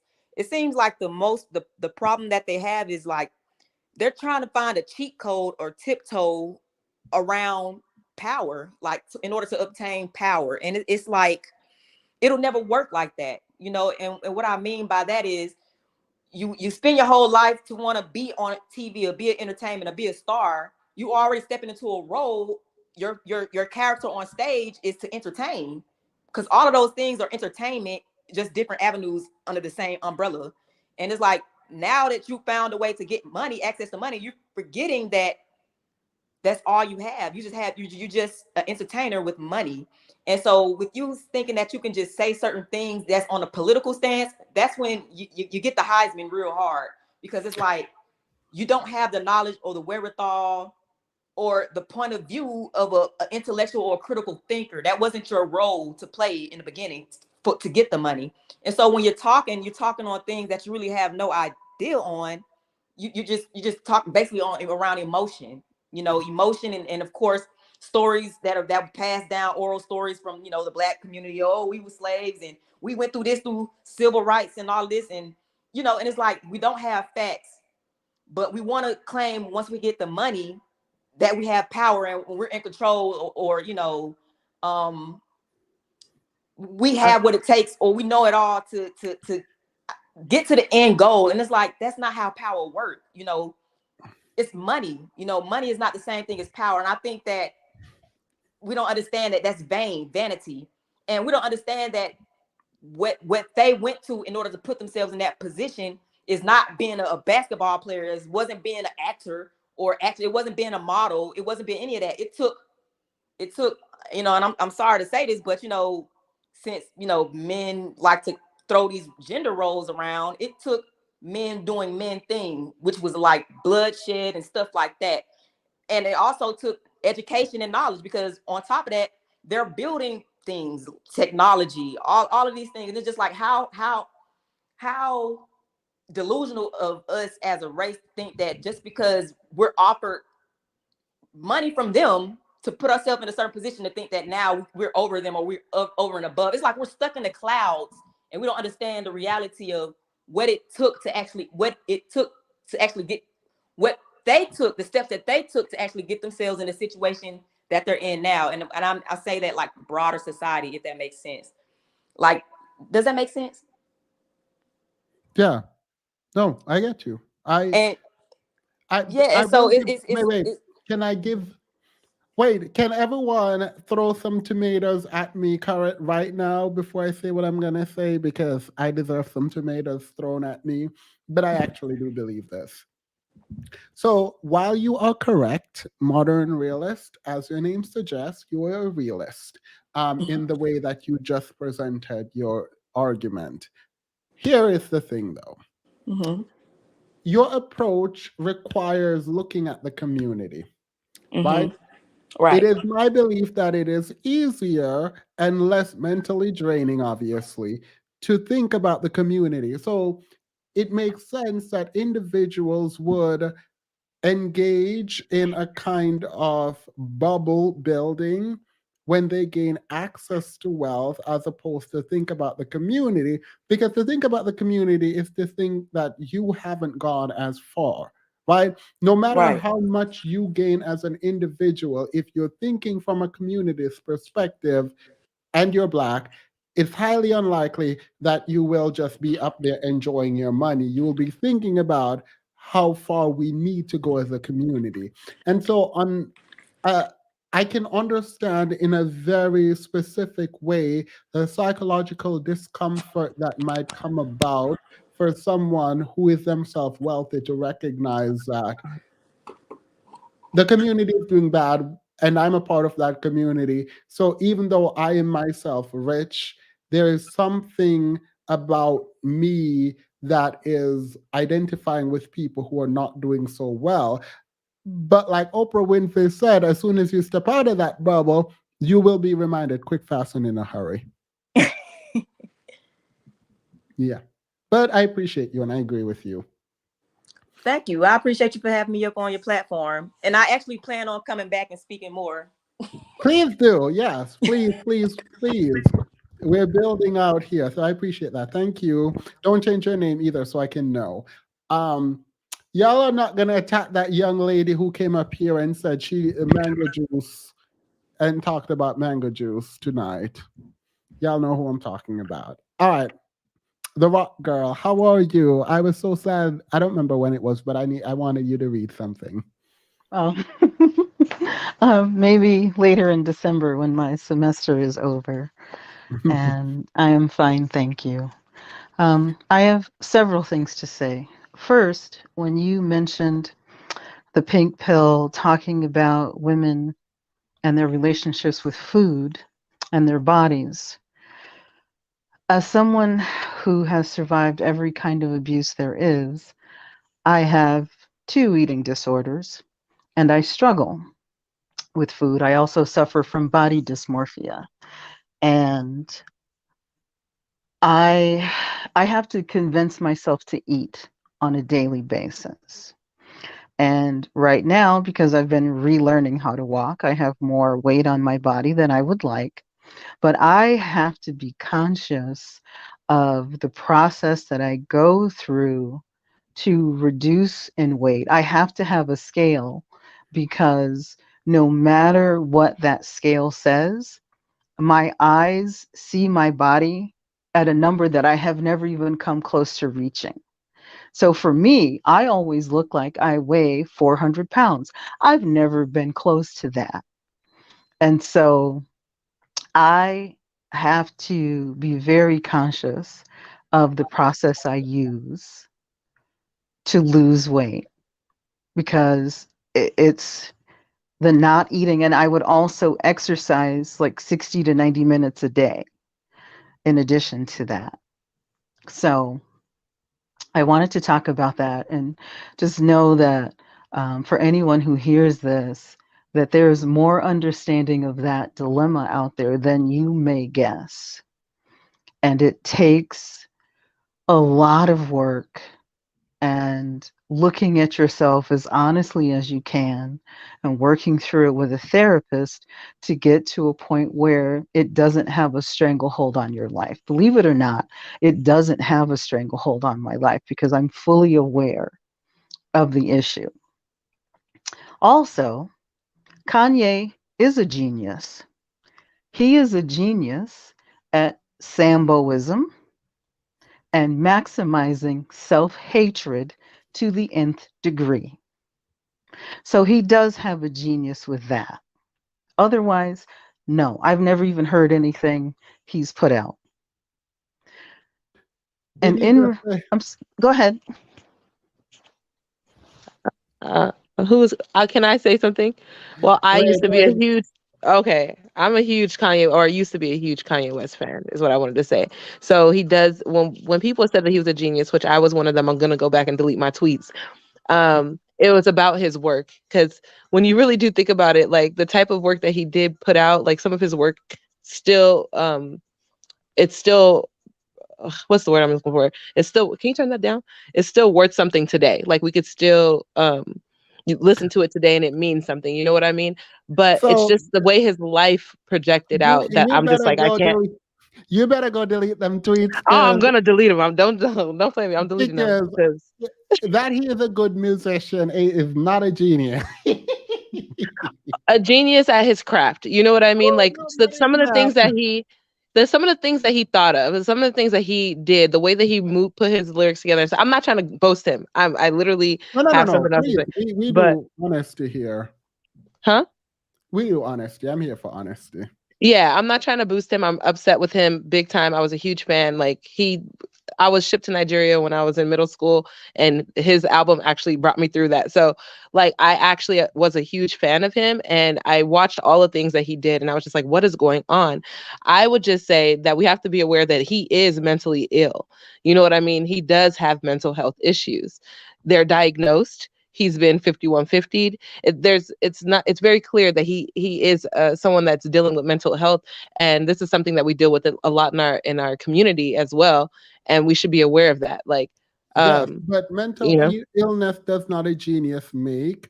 And also, because you have mental illness, it's not an excuse for you to be mean in this way and disparaging in this way, particularly to Black people. There Right. is, I'm not, right. look, I'm not here to say, oh, this is what a person with mental illness of this sort does. I mean, I've been reading the DSM-5, but I cannot diagnose, and I will respect what you just say and take that with everything in me because I do think it's important. And it's important not only to recognize, but allow for space within the black community and conversation about the black community for mental health to take center stage. However, it is not an excuse for what he's been doing in terms of how he's been trolling the black community, essentially. Yeah, I feel like Right. that's his real character though. You know what I mean? Like It is his his character, and his it mental is. health, his mental issues is part of the reason why his character is the way it is.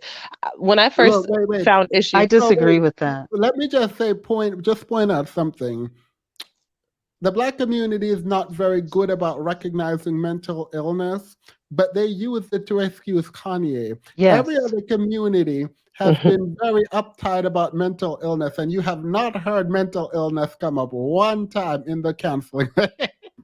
they don't care about black in the people's mental canceling health. against Kanye. No, because I'm sorry. I no. This is And used as a actually, primary excuse when black males behave badly. A lot of us are struggling with mental health issues. I recently had a conversation, actually just the other night, with the one sister in my family with whom I speak on a regular basis.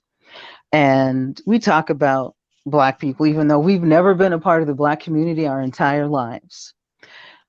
We talked about the fact that we have never disliked being of African descent, African American descent, whatever you want to call it.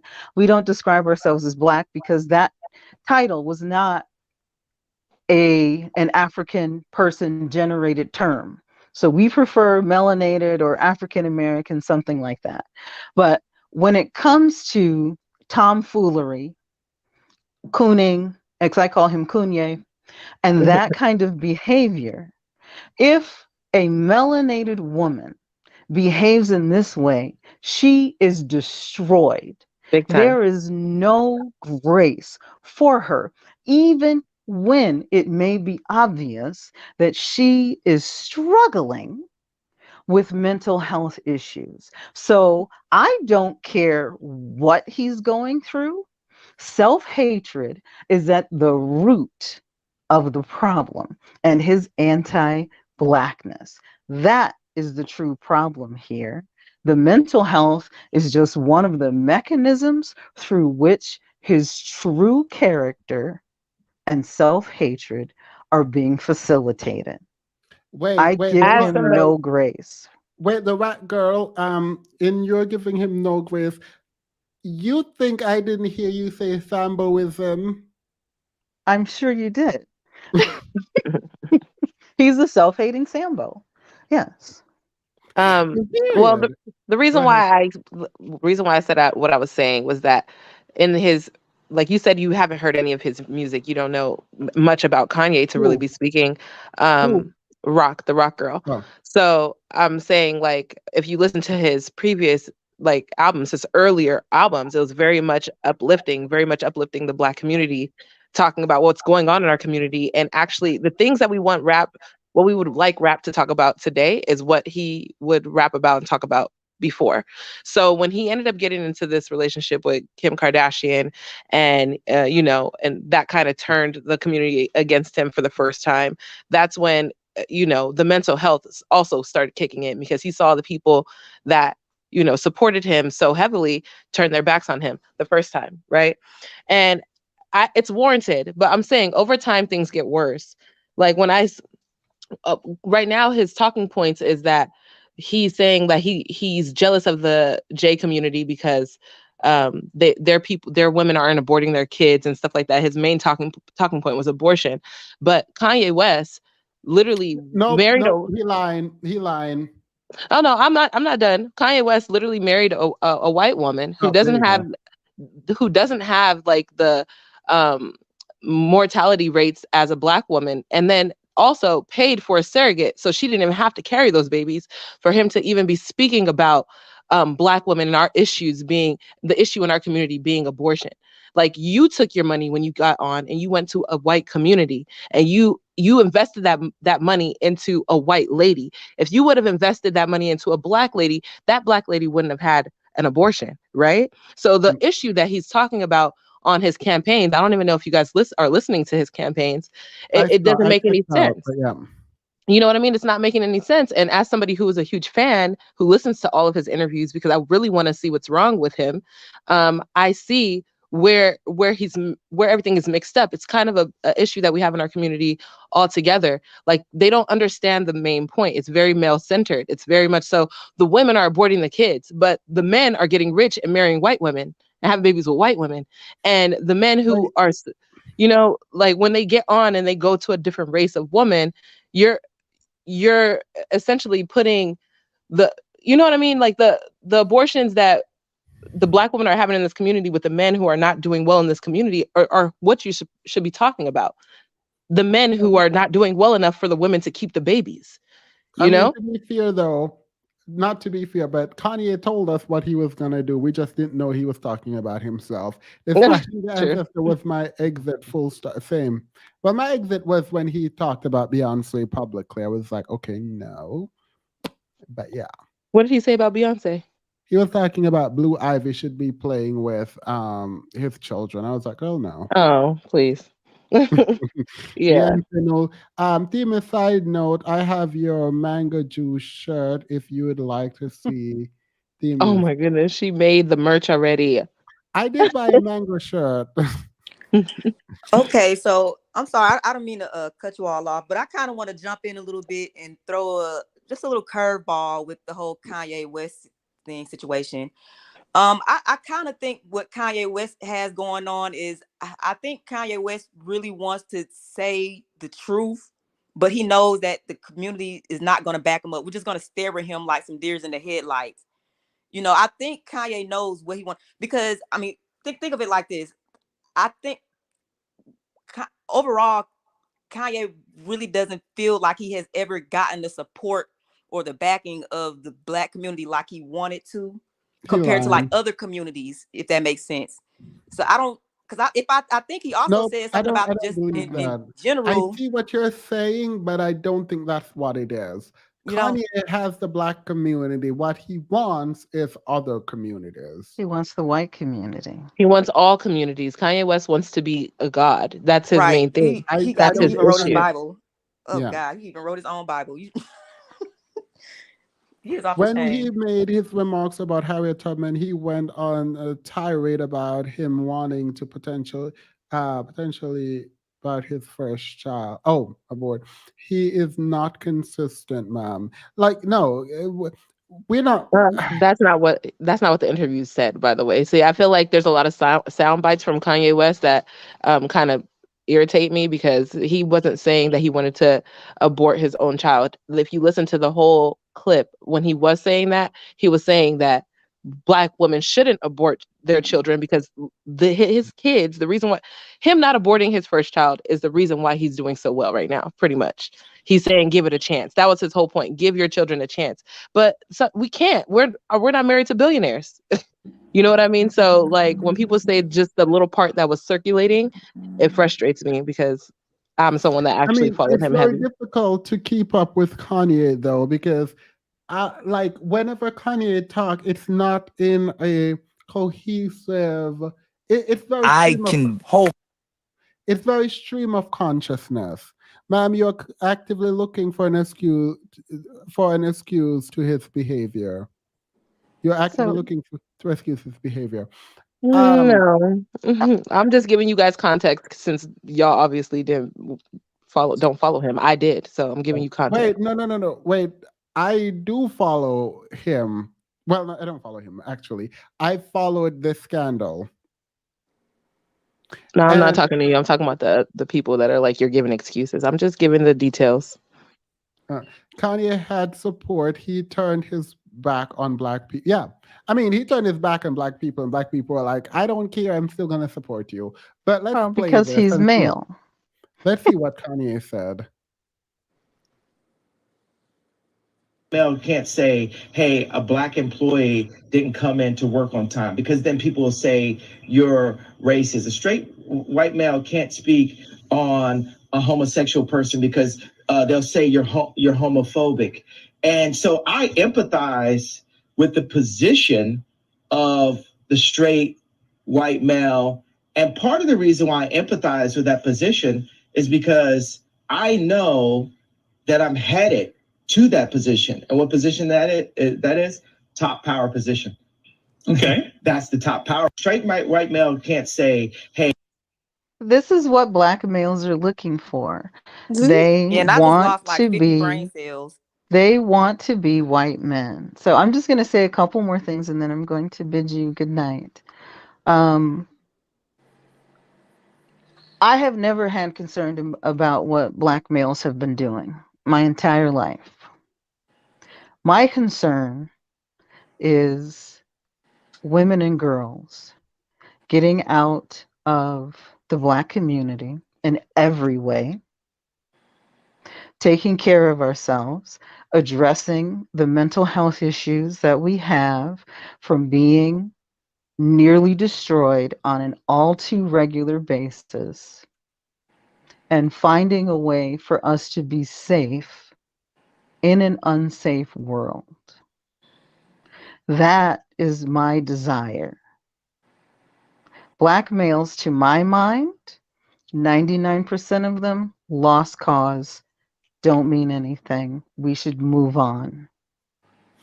By the way, that's the Rock Girl's opinion, not mine, because the last time you had an opinion, apparently people were dragging me on YouTube. The thing is, I don't know the percentage. I just know there is a critical mass. Listen, my percentage, my percentage is not scientific or anything like that. I'm going based on what I see and my own experiences. So my words are my words, not Themis's words. So let us all be clear about that. This is my opinion and this is my viewpoint only. Yes. And the reason I'm saying this is because it's not that I'm pushing back in any meaningful way. I'm saying, as far as I'm concerned, it is too much for me to care about the actual number. It is enough to where you have to be cautious generally. And yes, the black community does owe Chrisette Michelle an apology. I mean, yeah. Kanye, oh, hey, Finn.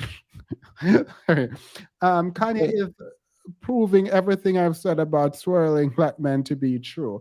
Look, I'm gonna play this again because we just need to really let thank you, the Rock Girl. I think she left. Oh no, she's here. Thank you, you. the Good Rock night. Girl. I am going to What leave did you though because what did I've you got to get get to from bed. that? Good night, everyone. Thank you. Themis, from the voice, the little voice memo that you just played from Kanye West, like what did you take from that? I'm curious. Kanye wants to be a white man and have white men privilege, and he sympathizes with white men losing power because he wants to be one of them who has the power that they have, and he does not want them to lose that power before he gets to be one of them and have and exercise that power. Okay. That's what I got too. I guess based off of what he said, the only difference I would see is that he wants to be a white man as a black man. Well, I don't know. I think if he could choose to not be black, he would. Yeah, you know what? I agree with that. You know what? Yeah, you're right. Yeah, but I'm going to play it again, though. So for everyone who didn't get it the first time, here it is, the second. And let me do it on this side. A black employee didn't come in to work on time, because then people will say you're racist. A straight white male can't speak on a homosexual person because they'll say you're homophobic. And so I empathize with the position of the straight white male. And part of the reason why I empathize with that position is because I know that I'm headed to that position. And what position that is top power position. Okay. That's the top power. Straight might. See, it was the top power position. To me, that's what he was trying to get at. Like he wants to be a god. He wants to be in charge of the world. It's not going to No, he happen. wants to be able to abuse people and not have anyone say anything about it. When you were talking about a white person, a white straight man not being able to talk about a black man being late or black person being late, what you're saying is you want to be racist and you want to employ stereotypes against your own people, and you're sad that white people who do it currently in today's climate might get a slap on the wrist. So you empathizing at all with straight white men is a problem for me. You're empathizing with straight white men who are the most powerful group in America economically. Even when we talk about income and you put Asian American, there is the wealth gap that we need to also talk about. We're talking about politically, socially, even in the entertainment industry, which is tied to socially. So what we're talking about is a black man willing to put aside historic experiences of people who look like him to empathize with a group of men still empowered that has not actually lost any meaningful power. You're empathizing with their inability, as you think it is, to discriminate and to treat other people poorly. Because that's ultimately the little analogy he gave where the black man is late and the white man can't talk about it and the white man can't talk about gay people. He's talking about exercising power and dominance over a certain group of people. It's not just power in and of itself. Like he is talking about wanting to become an oppressor. That's Yeah. literally what he's talking about.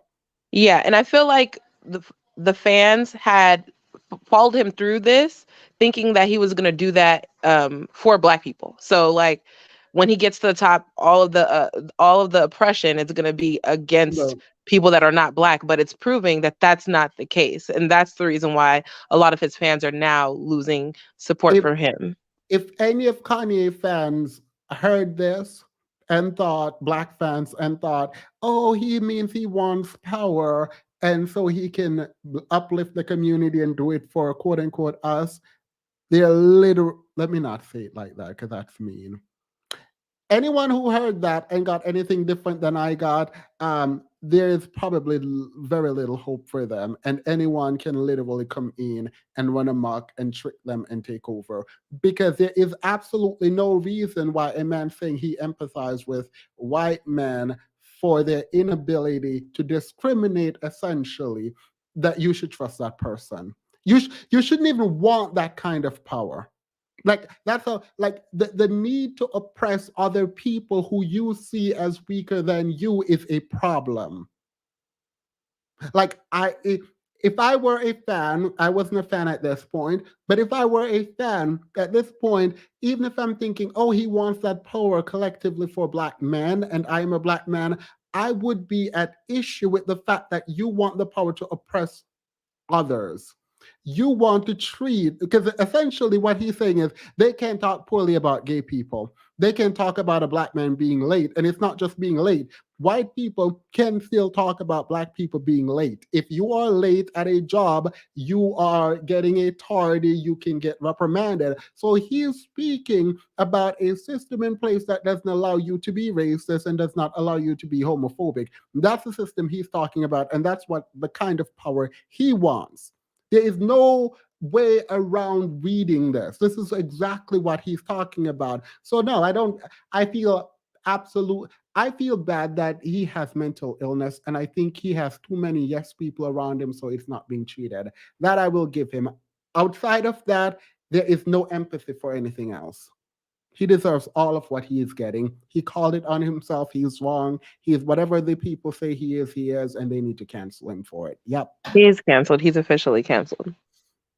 Well, you know, he I had a probably question. will apologize and come back. Wait, before you Okay. ask this Okay. question, that man has been Hebrew. Girl, I saw Sinji talking about this, and the way I fell off of my bed, I wasn't ready.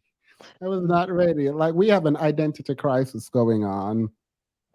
And when he got on, he'll leave you for a white girl. Kanye, he's been telling us where he just never said his name, so we didn't pick up on that.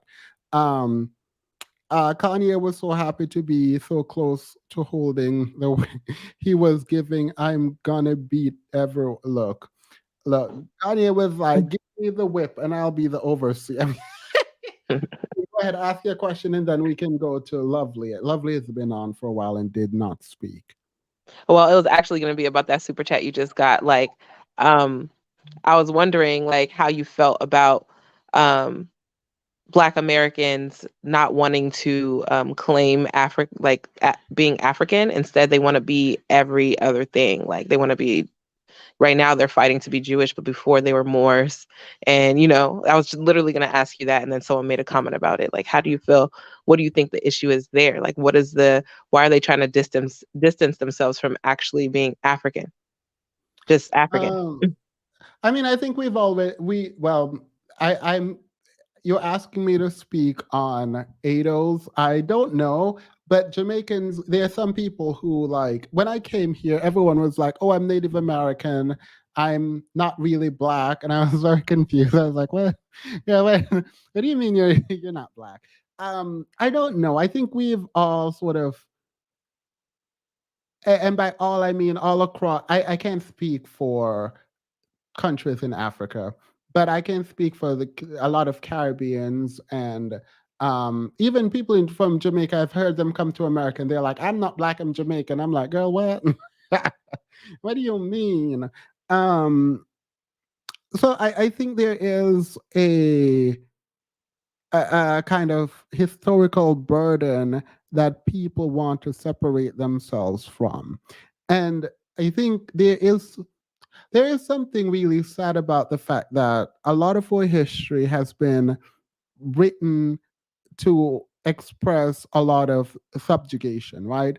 And so I think people are trying to hold on to any or create even any identity that would allow for us to not only identify with blackness, right? And so, I mean, obviously, most of the people in America, I don't know this for a fact, but we're probably mixed with all kind of stuff, right? Like just all kinds of stuff. And so wanting to highlight this reality, I think is a way to say, I am not just a person who is a descendant of slave. I mean, and I understand that. Like, I don't agree with it, but I understand it. I understand wanting to have a history where you are not ashamed, right? And I agree with you, Themis. I'm sorry, I didn't mean to cut you off, but I agree with exactly everything you just said. thank you. I appreciate that. I'm glad you cut me off because I was gonna keep going. And I feel like that the point has already been made. I will say that when I look at slavery, even Jamaican slavery, which was harsh too, like, right? I think of my ancestors as strong and resilient and tough, and I kind of keep those in the back of my mind so that I don't get caught up in like feeling depressed about the fact that we were subjugated. If there was a war, we lost, but we were sold and we were brought to the new world. And for generations, we were in captivity and property and not human. That has to have a sort of that does psychological damage to a person, even in sort of thinking about it, right? And so, I mean, I think for men, for example, if you think I am the biggest, toughest group of men, but we were also subjugated, right? So that there has to be a kind of dissonance that occurs, right? Like, you know what I mean? Like part of your manhood has to be insulted if you hang on to the sort of traditional notion of masculinity and then you will try to live up to that. There has to be some kind of psychological damage, attack, discomfort when you think about the fact that we have been historically subjugated. Like I don't know. If that don't do something to you, I don't know, but it does something to me. And I'm not just saying as a man, I'm talking as a people, like that realization, and even watching certain movies over and over again and the kind of slave shows, you're like, yeah, that happened. Amar, what do you think about Africans gatekeeping Ado's African heritage? Amar, you can answer that. I'm not sure. I'm not really sure what they mean. I read it already, but I'm not sure. Africans gatekeeping ADOS African heritage. Hmm. I don't. I really can't understand this question. Can you like help me? Um, I mean, I think there's a lot of Africans who say, "Oh, you're not African," or like, yeah, like you like erase our where we are from. Um, Oh, like where they were born. Like, yeah, okay, so you were born in America, and we're like, but you're African, like that. yeah, like people saying, "Oh, I'm African," and Africans probably saying something to the effect of, "No, you're American." Oh, okay, well, I can't speak on that because for all the Africans I know from Cameroon, Congo, Nigeria, Ghana, when someone says they're African, we're like, hey, what part? And as for me, I'm always telling people like if you do your ancestry, and there's a lot of programs in place too for people that are descendants of slaves to go back to wherever their ancestry says they're from and get loans, get housing, get all types of things. So I don't know what that means. Maybe they haven't looked into it, but um, from my standpoint, from my viewpoint, I don't think there's any statistical data, but from my standpoint, Africans love when Black people embrace embrace that they're African, period. You know what I Yeah. mean? Because it's one step closer to that unity that we're looking for. Do Jamaicans call themselves African Jamaican? Nope. Nope, they do not. Um, I don't think Black people should be ashamed of slavery. We are not the ones who committed the atrocities.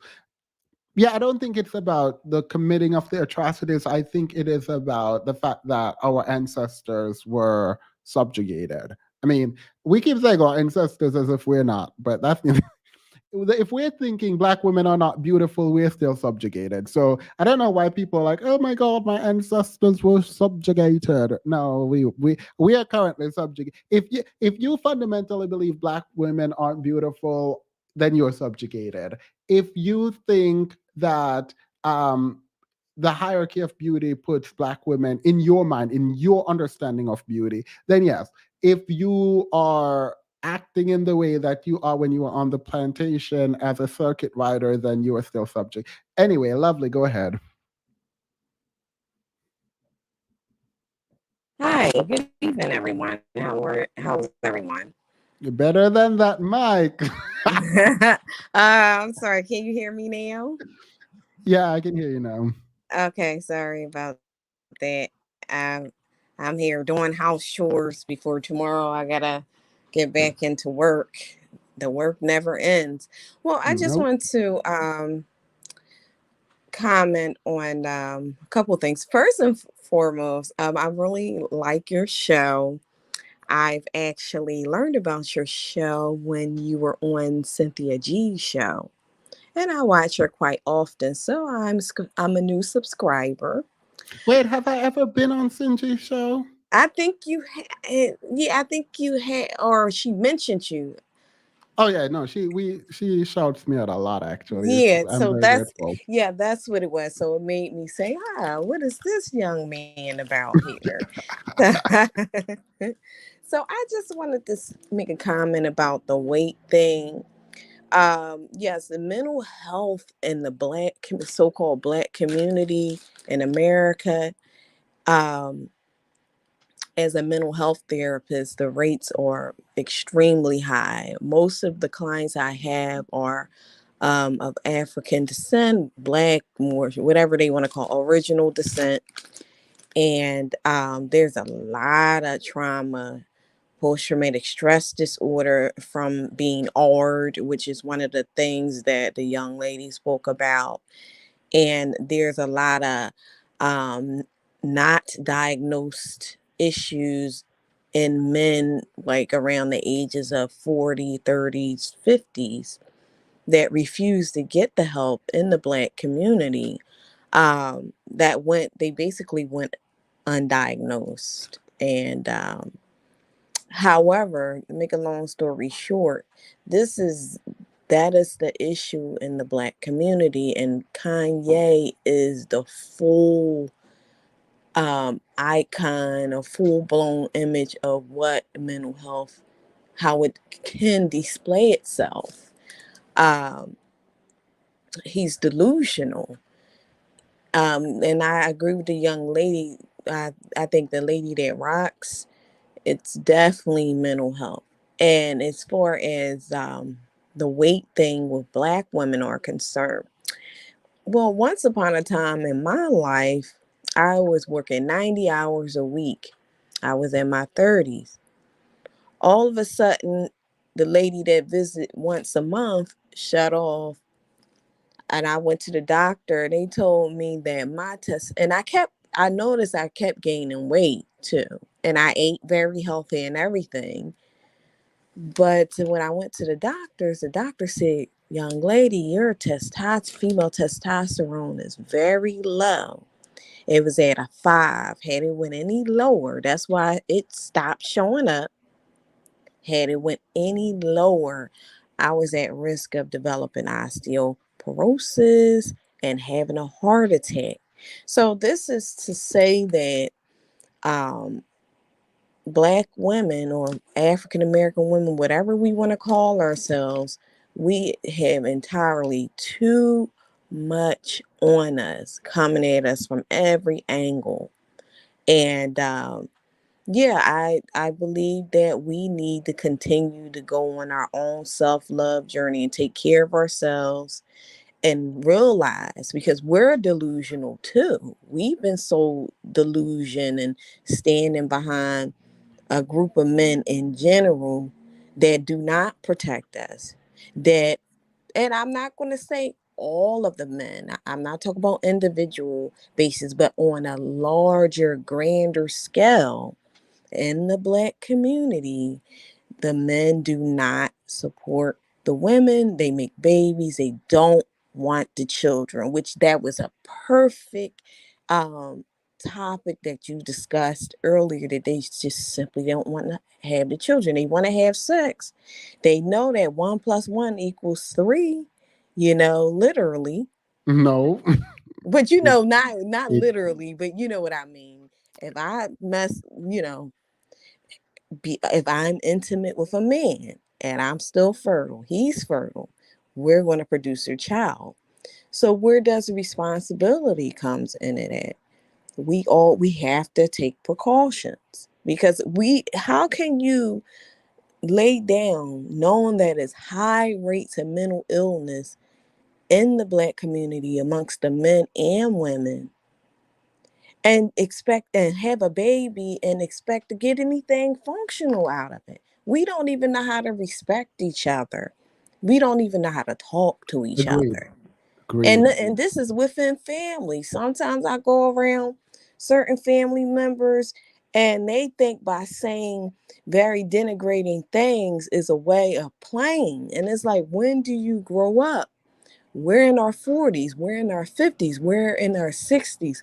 When does the nonsense stop? But it never does, because we're still dealing with the after effects of slavery. And yes, I do agree. If you're Jamaican, you can be of African descent, but whatever country you were born in, that's your nationality. That's it. That doesn't mean you don't have ethnicity somewhere else. But wherever you were born at, that is your nationality. Yeah. By the way, where are you from, if you don't mind me asking? Oh, I'm from Philadelphia. But Oh, really? my family is originally from down south, South Carolina. So All right. I love your voice, by the way. I could thank you. listen to you talk all day. I would Thank not have. Oh, thank sorry. you very much. I really appreciate it. Thank you. So thank you all. I wanted to say before we end, um, to everyone who came to the workshop that we did over Zoom, I thank you. I appreciate that. Um, I'm gonna start for those workshop when I do them. I'm only going to open it like a day before because I recognize a lot of people want to sign up because they don't know if they can make it, but they want to. So it'll give you guys some time to think about it, and when you sign up it will be the very next day. So I will definitely do it closer, so you guys can only sign should only sign up if you want to be there and you can be there. If you're part of the next debate, please check your email. We're having a meeting on Thursday. We're going to email the time out. It's hopefully going to be no more than 30 minutes so we can go over the debate and set it up and all of that stuff. And today will be my last stream on Tuesdays. So I have been working myself nonstop. And my therapist said I needed to pull back on something, and I definitely can't pull back at work. I can't. So I've put off editing my book. The blogs have not been updated. I've been writing a lot, but I haven't been having time to edit. Um, I have just been doing a lot, honestly, like just a lot.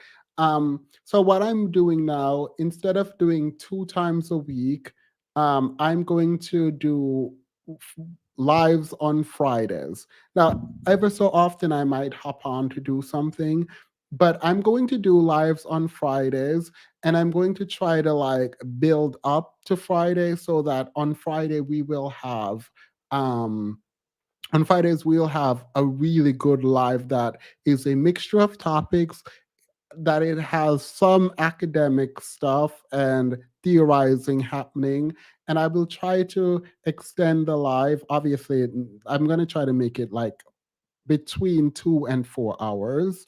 And the last hour will be your time. Obviously, I can open the panel up before then, but the last hour every Friday is your time, so you guys can come on and monopolize that time. Obviously, I will be moderating still, but yeah. I will use the community tab to sort of update you guys on things that are going to be happening. I'm actually going to promote my Instagram, the underscore though. Um, please follow me. I do a lot of foolishness on there, but if you want, well, you don't have to. Actually, let me stop. Um, if you want, because I just cannot sustain doing this. Last week, I did not sleep a lot because of just how hectic work was and doing all the research that I did to do the lives and trying to get things right. And I realized people just turn on the camera. So I don't want to be someone who just turns on the camera. So I'm going to make it once per week. Then I will be adding a video per month. So we'll see how these videos go. It's going to take me a while. So hopefully at the end of each month, I'll be able to release the video. But I'm going to take the month to work on the video research, edit, all of that stuff, and then release it at the end of the month. But I will have a live every Friday. And if we don't do it Friday, I'll change the date and you guys will know in advance. But that's it. Thank you all. But the bags under my eyes, like it's just I've been tired. I've been tired. And I don't feel it fully, but like I was talking to my therapist and she was like, no, you need to slow down. So this is me slowing down. But thank you all. I'm not going anywhere. I'm still very accessible. I'm thinking about opening another Discord because I just don't want to. We're at an equilibrium in the Discord right now, and it's just so fun. Like it's actually so fun. So I'm gonna have to figure this out. Um, and there are people already messaging me on Instagram. So I appreciate you guys. Thank you, thank you, thank you. And we will figure things out. Have a wonderful day. I hope you feel better. Oh yeah, I'm good. I just need to rest. Well, before we leave, I just wanted to say, Themis, I appreciate you for opening up your platform today. And I actually really do appreciate you, putting in the work and doing what you do, with this narrative and just the information that you're sharing. You and Cynthia G, and of course other people who are doing it. I thank everybody who's doing it. But do whatever you have to do to maintain your sanity and your well-being too. I'll be here listening to you regardless. Oh, thank you. I appreciate that. I'm not going Yeah. anywhere. I will be here Friday, and hopefully this means the Friday streams are better. We will see. I'm going to try to incorporate. No, I'm not gonna. Let me not say that out loud. Thank you guys so much. Have a great night. All right. Bye-bye. Good night. Bye.